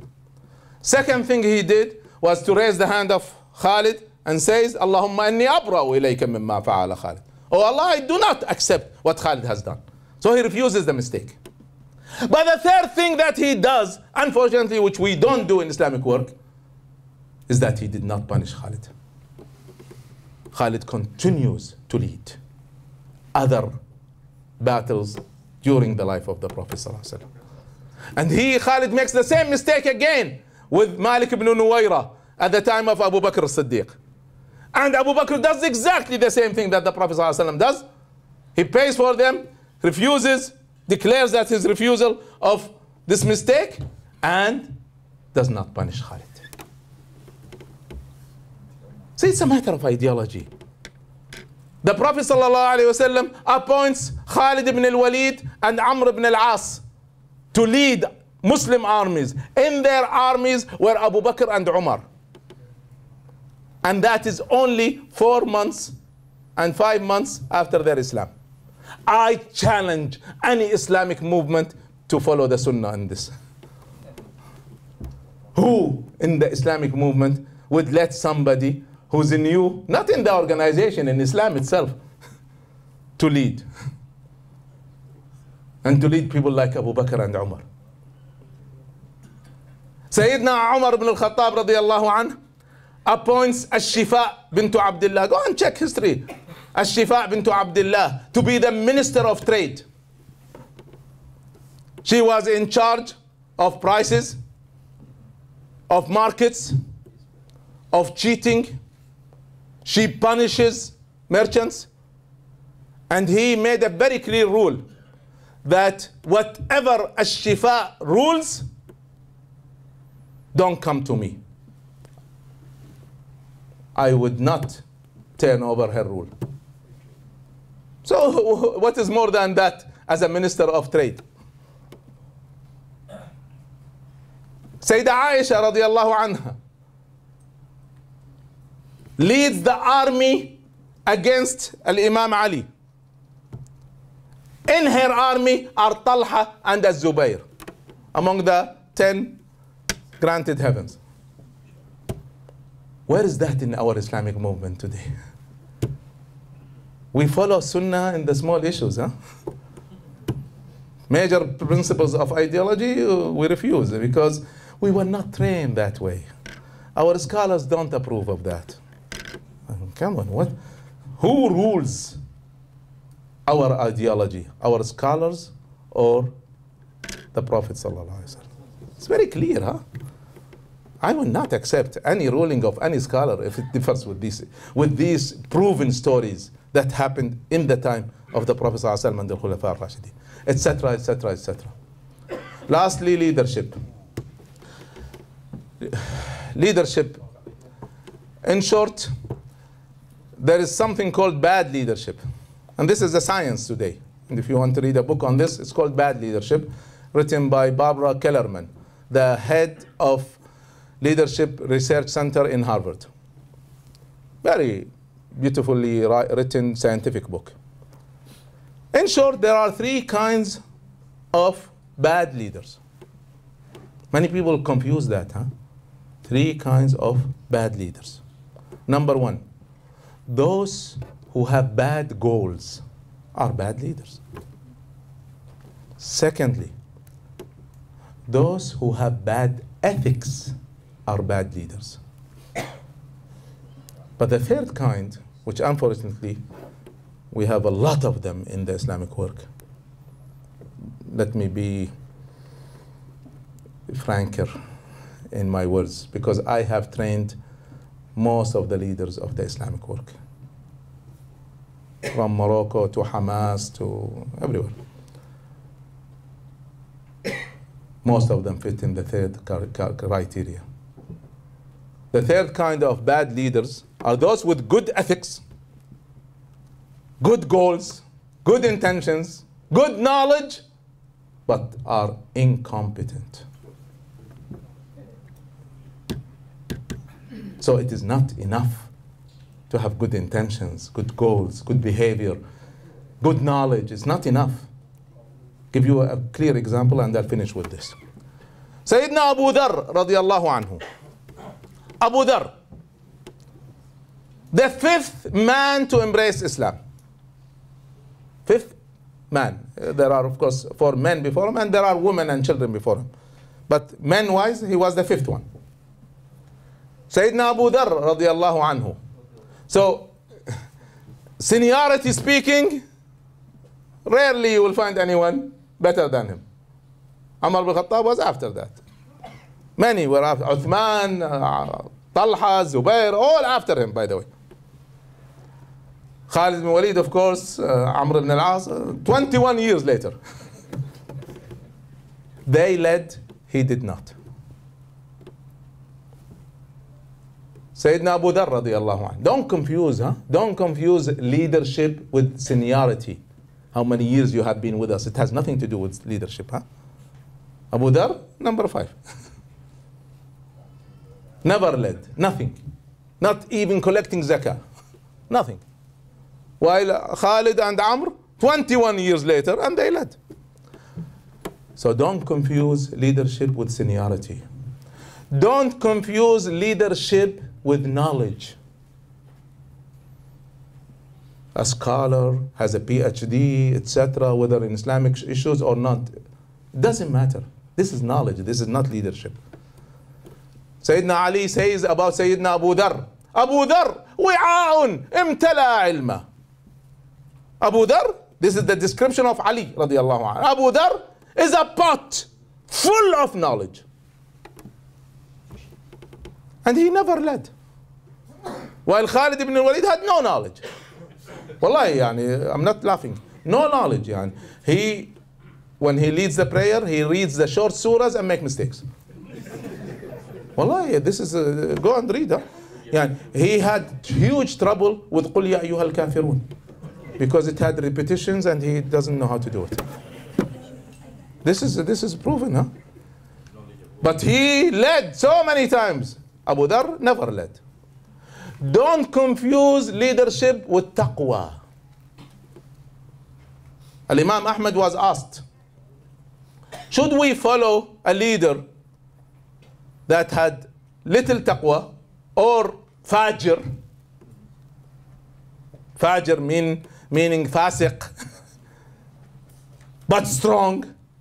Or should we follow somebody who is weak but has taqwa? And Imam Ahmad is one of the 4 major scholars of Islam. His answer was very clear. He said, the one that is weak and has taqwa, his taqwa is for himself and his weakness is on all.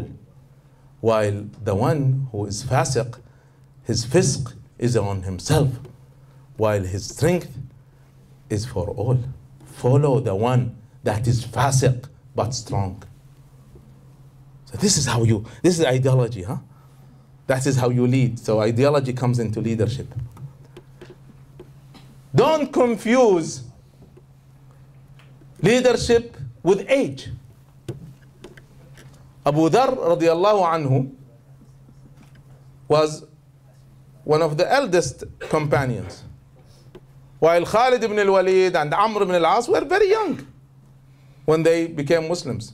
But even younger than them was Usama ibn Zayd, who was 17 and a half when the Prophet ﷺ appointed him. This appointment came in the last week of the life of the Prophet ﷺ and did not go without opposition. And the one who was leading the opposition was Umar ibn al-Khattab radiallahu anhu. He said, "Ammara alayna sabiyya." He appointed upon us a boy to lead us. These are the exact words of Umar. Ammara alayna sabiya. He appointed upon us a boy to lead us. Because in his army, in the army of Usama, were Umar and Abu Bakr. So the Prophet ﷺ gives a speech 3 days before his death, speaking about many things, and among them he said, وَتَطْعَنُونَ فِي إِمْرَةِ أُسَامَةَ. And you reject the leadership of Usama. فَوَاللَّهِ إِنَّهُ لَخَلِيقٌ بِالْإِمَارَةِ كَمَا كَانَ أَبُوهُ خَلِيقًا لَهَا. I swear by Allah that he is created for leadership as much as his father was created for leadership. I challenge any Islamic movement to let somebody 17 and a half lead. None of them are following Sunnah. As a matter of fact, I challenge any Islamic movement that doesn't put it as a criteria, age and seniority. We are not following Sunnah, brothers and sisters. Let's be true Muslims, huh? We follow tradition. Sometimes it comes from our culture, sometimes it comes from our movements. And it's still tradition. Don't confuse leadership with gender. A woman is less able to lead than a man. Scientifically speaking, this is wrong. I've written about this in my book, Making of Leaders, a full chapter about the leadership of women. It is proven that men are better than women in one area, and that is decisiveness. It is proven that men, when the matter needs a decision, they make a decision. Women hesitate. So if I have an advice to our sisters, that is it. Don't hesitate. If there is no more knowledge, information coming that is proven, make a decision. Don't wait. While women are proven to be better than men in 3 areas. The first one is creativity. Women are more creative than men by 25%. It's proven scientifically. Secondly, women consult more than men. And this is even in the Quran. In the story of Balqis, she says to her people, ما كنت قاطعة أمرا حتى تشهدون. I will not decide on any matter until you are present. They say نحن أولو قوة وأولو بأس شديد والأمر إليك فانظري ما تأمرين. We are strong and have huge weapons. So it's up to you. You decide. So she asked them to be democratic. They say become a dictator. So this is natural with men and women, by the way. The third thing is women, when they plan, wallahi, men have no hope. So I was telling the brothers a joke. I said a woman found Aladdin's lantern. So she rubs it, a genie comes out. And he says, you have 3 wishes, as usual. But I am a very creative genie. So whatever I give you, I will give your husband 10 times more. Say, okay. My first wish, I want to be the prettiest woman on earth. Said, your husband will be 10 times more handsome. So it's okay, I'm the prettiest. He will not look at anyone else. So poof, and she becomes the prettiest. Second wish, I wish to be the wealthiest woman on earth. Said, your husband will be 10 times more wealthy. So fine, his money is mine and my money is his. So poof, and she becomes the prettiest, the wealthiest. So what is your third wish? Said, please, I'd like a mild heart attack. And he dies. And she inherits him.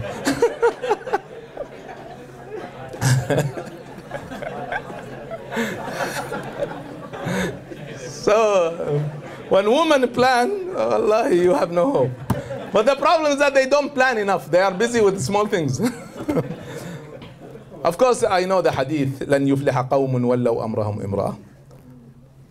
No people will succeed if they are led by a woman. But I know that I have not discussed this hadith with any scholar, and I found that he knows the hadith as well. This hadith has 22 different versions that are correct, not counting the versions that are not correct. 22 correct versions. It is proven in the science of hadith that if you have more than one version, your interpretation should include them all, if you can. You don't say, I reject this if it is hadith. Sahih. One of the versions, the first version that I just mentioned that is well known, لَنْ يُفْلِحَ قَوْمٌ وَلَّوْ أَمْرَهُمْ إِمْرَأً. No people shall succeed if they are led by a woman. But there is another correct version that says, لَنْ يُفْلِحَ قَوْمٌ مَلَّكُوا أَمْرَهُمْ إِمْرَأً. No people shall lead if their queen is a woman. يعني, so ملك من الملك. So we're talking only the number one position, only. Otherwise, you are differing with this hadith. Secondly, this hadith is narrated by Al-Bukhari. It is well known that Al-Bukhari was a faqih, not only the scholar of hadith, he was a scholar of fiqh. But he did not write a book of fiqh. And the reason was, this is, if you study Al-Bukhari, you know this, that the reason was his fiqh is written in the titles of the sections of his hadith book. So when he goes to a chapter, he says, a chapter on that this thing is allowed. A chapter on that this thing is haram. So he gives his opinion in the titles. So he has a full chapter on leadership, imara. And he has another chapter on nubu'ah, prophecy. This hadith he did not put in leadership. He put it in prophecies, which is clearly saying by Bukhari, this is not a hadith related to leadership. The Prophet ﷺ is talking about a prophecy that is related to a certain story. And the story, in short, that the king of Persia had so much trouble with the Sassanid dynasty that rules Persia for more than 1,000 years. Because of the large family, they started to conspire against each other to the level that it stopped the dynasty from functioning. So he gives an order to kill all members of the Sassanids. All male members of the Sassanids. Except himself, of course, and his son, who is the crown prince. And they kill them all. Then, after he kills them all, his son dies. And then he died. So they could not find a man to lead them. This reaches the Prophet ﷺ, and he speaks surprised. They could not find a man, they will not succeed. They will not succeed, not because they are led by a woman, but because they couldn't find a man to lead them. Their differences became so huge. And this is proven by another hadith, also in Bukhari, that one of the companions of the Prophet ﷺ, not a major companion, said, one of the things that kept me from being in the army of Aisha, in the battle of the camel against Ali, is that somebody told me, إنه بلغني, somebody told me that the Prophet ﷺ said, لن يفلح قوم ولوا أمرهم امرأة. No people will be successful if they are led by a woman. So this is a companion saying that this stopped me from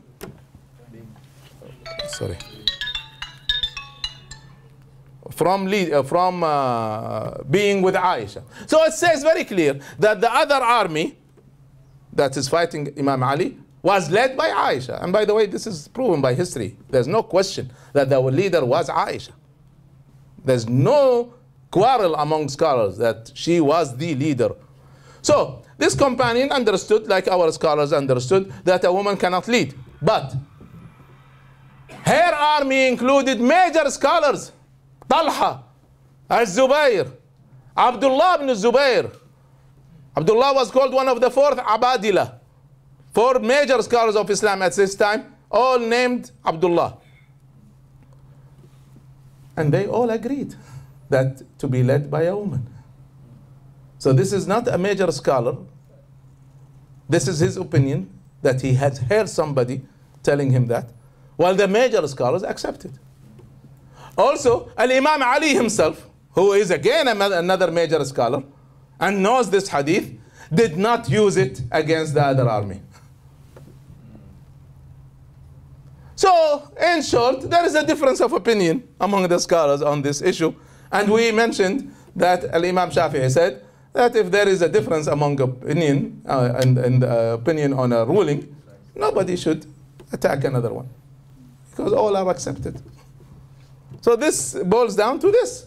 So we should not make it an issue. It should not be made an issue, because the maximum it would reach is an opinion of some of the scholars at the time of the companions. And this is not a new opinion, by the way. These are opinions I'm talking about major scholars in the history of Islam. And at the time of Muhammad ibn al-Qasim, ibn Hazm al-Andalusi, etc. I'm not talking new scholars only that have this opinion. So this should not be an issue. So leadership should be chosen according to abilities. And the major abilities are having a vision of the future. Those who give us excuses could not lead. Those who give us a vision should lead. Second thing, initiatives. Those who give us reasons not to function will not lead. Those who start projects, initiatives, are the ones that should lead. Leaders should be serious about leadership. So I always say leadership is not a part-time job. It's a 24-hour job. It's not a full-time job. It's a 24-hour job. There are many, many issues that I can share with you, as I mentioned in the beginning. But I've talked too long. But I wanted to cover many things. Of course, I follow what is going on in Malaysia. And I have my opinions. And I follow, not when I arrive here, but I also follow when I'm there. Like, for example, the issue not using the name of Allah except by Muslims. This is nonsense. Frankly, this is nonsense. Has no Islamic roots into this. So please don't confuse things. I can bring you thousands, not hundreds, thousands of proofs that this is wrong. So again, please let us be effective. Wallah, Islam should lead the world, but it is a ruling of Allah subhanahu wa ta'ala. Allah subhanahu wa ta'ala is most powerful. He can say, let Islam rule, and Islam will rule. But Allah subhanahu wa ta'ala have chosen that Islam will not function except with the human effort. And if Islam is to rule effectively, it is in our hands. Don't wait for anyone else. So unless we are serious about it, and the first thing that we should be serious about is our understanding of Islam itself. And then being truthful to humanity as a whole. Inshallah, I shared some of your concerns. I'm sorry if I have offended anyone. That was not my intention at all. My intention is to make you think, and I hope I have done that. Jazakum Allah khair, barakallahu feekum, assalamu alaikum wa rahmatullahi wa barakatuh. But not removed. While in Libya they were removed. They were killed, not removed. Or they flee. But in Egypt, they took over. But you removed a lot of people. The major people, except for the military. Now in Yemen, it's a quarter of a revolution. In Yemen, only Ali Abdullah Saleh was removed. Only him. Not his children, not his party, not his deputy. No one, No one was removed, except him personally. And he was not forced to leave the country. He stayed in the country. And he was not forced to return the money. Libya is the poorest Arab country, while his personal wealth is $27 billion. Yemen. The personal wealth of Ali Abdullah Saleh, $27 billion. And he stayed in the country. Now, this is a man who was removed, stays in the country. All those who are loyal to him are there. And he has $27 billion to play with. So, of course, what happened in Tunis, in these countries, of course in Syria, there was a trial for a full revolution. But it did not succeed. I'll tell you mainly why. But that made a lot of countries shake,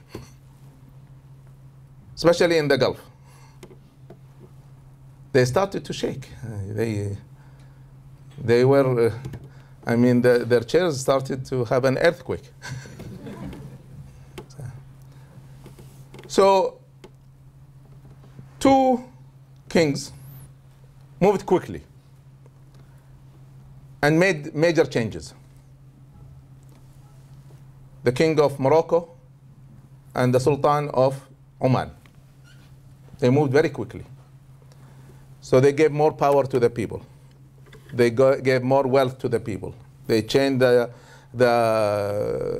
salaries, etc. And elections became real. So in Morocco, immediately when the first election happened, Islamists won immediately. And since they won, and he was serious about change, they took over. So now the chairman of the prime minister of Morocco is the leader of the Islamic Party, Abdullah bin Kiran. And remember this, when there is true freedom, people will choose the Islamic way. When there is true freedom. Not because the Islamists are the more qualified, but they are the least corrupt.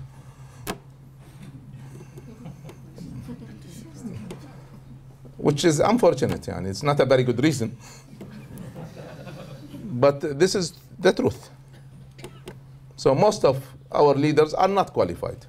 Yani if you ask me, would I hire them to be a head of a section in my company? I would refuse.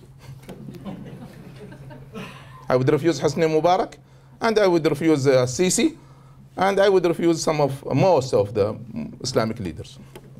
Wallahi, I would refuse. I'm talking, I know management. At least I know a little bit of management. I've written 52 books about it, so Wallahi, I would not choose them. I know they are not qualified. So back to our story. So with this earthquake that happened to the chairs, those who moved quickly saved themselves.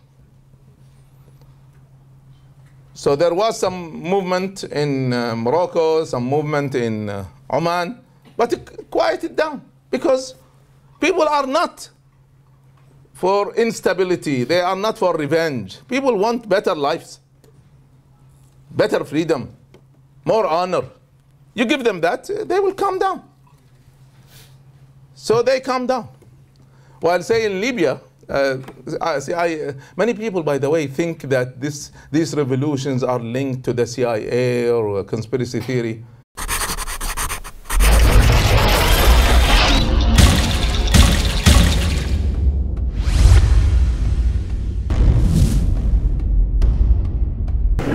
إن الحمد لله نحمده ونستعينه ونستغفره ونعوذ بالله من شرور أنفسنا ومن سيئات أعمالنا من يهده الله فلا مضل له ومن يضلل فلا هادي له وأشهد أن لا إله إلا الله وحده لا شريك له وأشهد أن محمدا عبده ورسوله.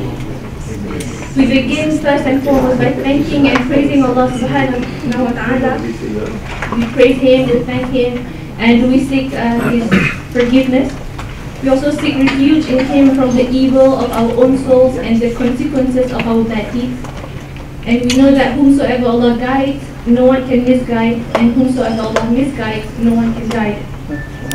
I bear witness that there is no God worthy of worship except for Allah subhanahu wa ta'ala, and Prophet Muhammad, peace and blessings be upon him, sallallahu alayhi wa sallam, was his servant and final messenger. رب اشرح لي صدري ويسر لي أمري واحلل عقدة من لساني يفقهوا قولي. Oh Allah, I ask you to expand my chest, ease my task, and untie the knot from my tongue so that inshallah all of you can understand what I'm going to say today, inshallah. Assalamu alaikum wa rahmatullahi wa barakatuh. Wa alaikum assalam wa rahmatullah. How is everyone doing? Alhamdulillah. I would like first and foremost thank all of you for coming tonight to this program. And I'll be very brief because you guys came to hear Dr. Tareq. So a little bit of his background before we proceed to his talk. Dr. Tareq Mohammed Al-Suweidan is a Kuwaiti leader of the Kuwaiti Muslim Brotherhood, and he is also an entrepreneur, author, motivational speaker, and TV personality with shows ranking among the highest in Middle East. He is also a management, leadership, and strategic planning consultant, and is often consulted by prominent regional governmental and private sector organizations. So tonight's topic will be Islam, democracy, and ISIS. And without further ado, I'll let you invite Dr. Tareq. Assalamu alaikum wa rahmatullahi wa barakatuh. Thank you, my daughter. And we thank Allah subhanahu wa ta'ala who have gathered us here, and great opportunity to meet many of the faces that I have known in the States. Also a great opportunity to meet the young generation that inshallah will lead not only Malaysia but also the Islamic world bi'idhnillah. Many things that come to my mind when I meet with leaders inshallah of the present and the future. And because of the struggle of what to say and what to leave, we have to share a lot. Shukran ya akhi. We have to share a lot of ideas of what is going on and where is the direction for the future. Let me start by giving you a description, a quick description of what is going on in the Middle East currently, and then I will move into some perspectives of the future inshallah. The Arab world mainly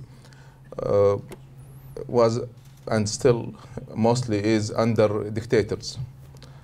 And then the Arab Spring came mostly unexpectedly.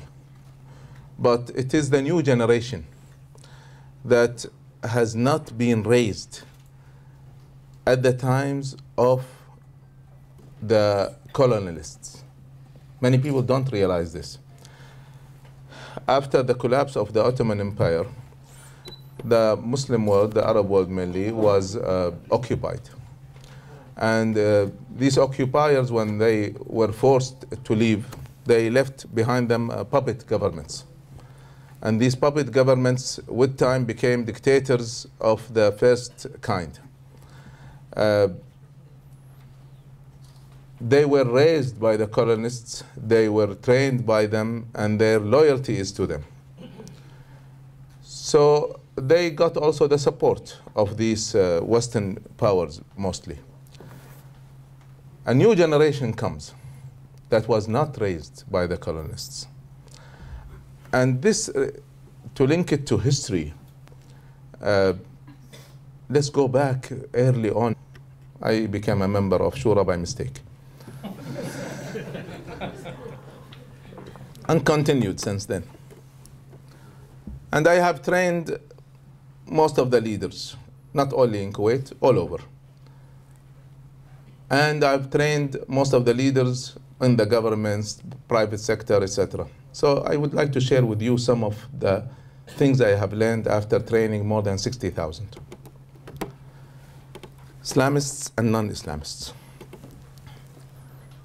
Many times, when you bring a new idea,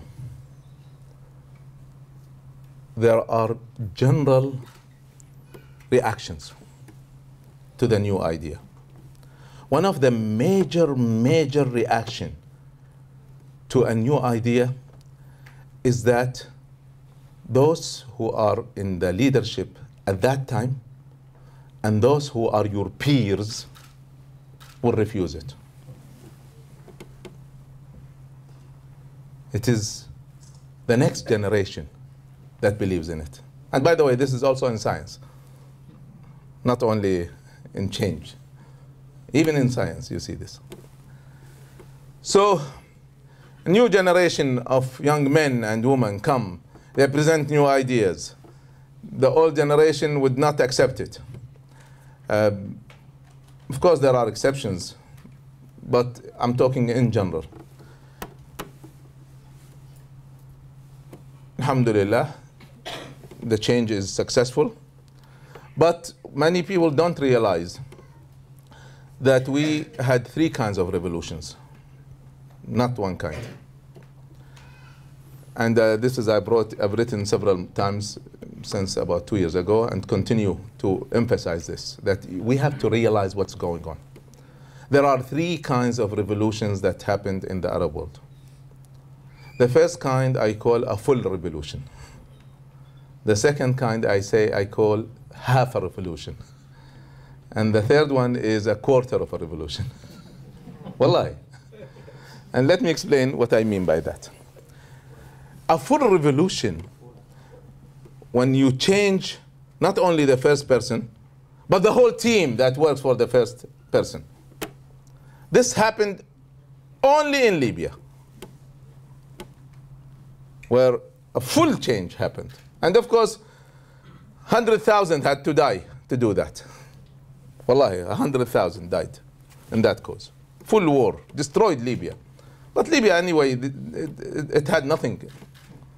Wallahi, I visited Libya before the revolution and after. They have nothing. I'm serious, nothing means nothing. They don't have even a mall. Not one mall, huh? They don't have a major highway. Wallahi, the branch street next to my home in Kuwait is better than the major highway to the airport. Wallahi, I'm talking seriously. They lousy education, lousy health, etc., etc. In every area. The only thing they had is a lot of cash. But it was not owned by the government or by Libya. It was owned personally by Gaddafi and his children. $110 billion. And you have nothing. So I tell our brothers and sisters in Libya, you are very lucky. You are the luckiest among all the Arabs, because you inherited a country that has nothing.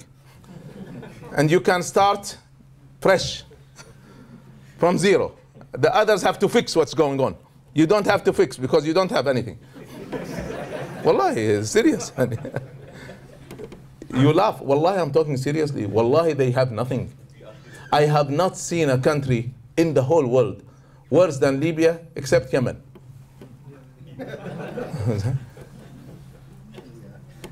For this is the first revolution. I will come back to the anti-revolutions. This is a full revolution. Then we have half of a revolution, where you change the first person and his major followers or party. And that happened in Egypt, where Hosni Mubarak was removed, his children were removed, and his party was resolved. So it's half a revolution. The leaders of the military who are loyal to him were above them, giving shadow to them. What was the threat? You either listen and obey to whatever in the book, or you will be crushed. Then and only then they obeyed. And so on and so on. So they were raised and trained by Fir'aun. They cannot leave this methodology, mindset they were trained upon at the time of Fir'aun. So there was a need, there was a major need that they all be removed. And a new generation that was not raised by Fir'aun comes and leads them. And that's what happened in 40 years. In 40 years, when they were lost in the southern of Sinai, everyone died of the leaders. Even Musa alayhi salam, he died close to Jerusalem. Harun alayhi salam died 2 years later. So everyone died among the leaders. Who leads them now? They're led by Yawsha. Yawsha is the young man who was with Musa alayhi salam in the story of Khudr. Yawsha becomes the prophet of Allah subhanahu wa ta'ala. When they crossed the sea, he was only 15. So now he is 55. Able to lead them. He was not raised by Fir'aun. He was trained and led by Musa and Harun. Principles, values that he has are not the values of Fir'aun, but the values of freedom and justice, etc. So now they go back to Haifa. And in the first battle, they conquer Haifa. So there was clearly a need, and still a need, to change the leadership. Who moved the Arab world? It was the new generation. It was not a decision by the leaders of Ikhwan. It was not a decision by the leaders of any party. It was not the old people. Even in Egypt, when the first step of the revolution happened on the 25th of January 2011, Ikhwan did not join. They were hesitant. They joined 3 days later, 28th. So it was very clear it was not them. How did they gather on the 25th? They had a new leader now. It is called Facebook. Wallahi, it was the decision was made on Facebook by people who did not know each other. That let's gather in Maidan al-Tahrir to protest the leadership of Hosni Mubarak. And of course, this is after what happened in Tunis. But again, so it is very clear that sometimes you need major change. We saw this in the story of Musa alayhi salam. We saw this in what the Prophet sallallahu alayhi wasallam brought. He brought change, major change. Many people don't realize this. Unity is not a goal. It was never a goal. The Prophet ﷺ was raised in Quraysh 40 years. It was united. It only got divided after he came. So unity on shirk and injustice is of no value. So he brought change. Of course, when you bring change, then many people will not accept change. Many people will hesitate. Many people will refuse even. Many people feel that they are threatened. Sometimes because of their personal interests are threatened, but not always, by the way. Sometimes they feel threatened because the values they believe in are threatened. And I came in the leadership of Ikhwan when I was 19 years old, to the time of Musa alayhi salam. In the time of Musa alayhi salam, when he was able to save the children of Israel from Egypt and they went into Palestine, they reached Haifa. Haifa is the oldest city in the world, even today. 7,000 years BC. So he ordered them to conquer Haifa. If they conquer Haifa, then they will conquer the whole of Palestine. Long story, they refused. Then, and many people don't realize this, and this is in the Quran, Allah, He says to them, and this is in the Quran, ادخلوا عليهم الباب فإذا دخلتموه فإنكم غالبون. Just take over the gate of Haifa. Just the gate. If you take the gate, then the promise of Allah is that you will take the whole of Haifa and then the rest of Palestine. So your struggle is just to take the gate. And they still refused. So with that refusal, the order of Allah subhanahu wa ta'ala came that they will be lost in Palestine for 40 years. Palestine and southern Jordan for 40 years, a whole nation. And they kept looking for an exit. They go and come back to the same place they were. And they go and look and come back to the same place. 40 years. So I was looking into this. What kind of a strange punishment is that? And why 40 years? That's a very long period of time. Then when I started looking into analysis of history, it was very clear that leadership changes drastically every 40 years in any nation. The leadership drastically change every 40 years. So leaders usually stay 20 years, 30 years sometimes 50, but that is rare. But the average, not only for the first person, but for the leadership team, is to change drastically every 40 years. So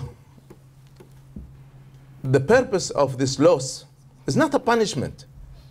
The purpose is to change the leadership of the children of Bani Israel. Why? Why was there a need to change the leadership of Bani Israel? Because the leaders of Bani Israel were raised and trained by Pharaoh. And you see this again and again, going back to the same things that they were trained upon, they were raised to believe in. From the first moment they crossed the sea, they saw people worshipping some idols. So they asked Musa alayhi salam, make us idols like them. اجعل لنا آلهة. First moment. Second experience. Immediately when Musa alayhi salam goes to the mountain, he leaves them. They immediately worship the calf. He goes back and he brings them the Torah, tells them, Isma'u wa ati'u, listen and obey to whatever is in this book of God. They said, what is in the book? We have to know first and then we'll decide whether we obey or not. So he threatens them. Said, you have to listen and obey. You have seen so many miracles. 12 miracles they have seen. 12 major miracles. That is before the miracles they saw in Palestine. So they said, no, we will not obey until we know whether we like it or not.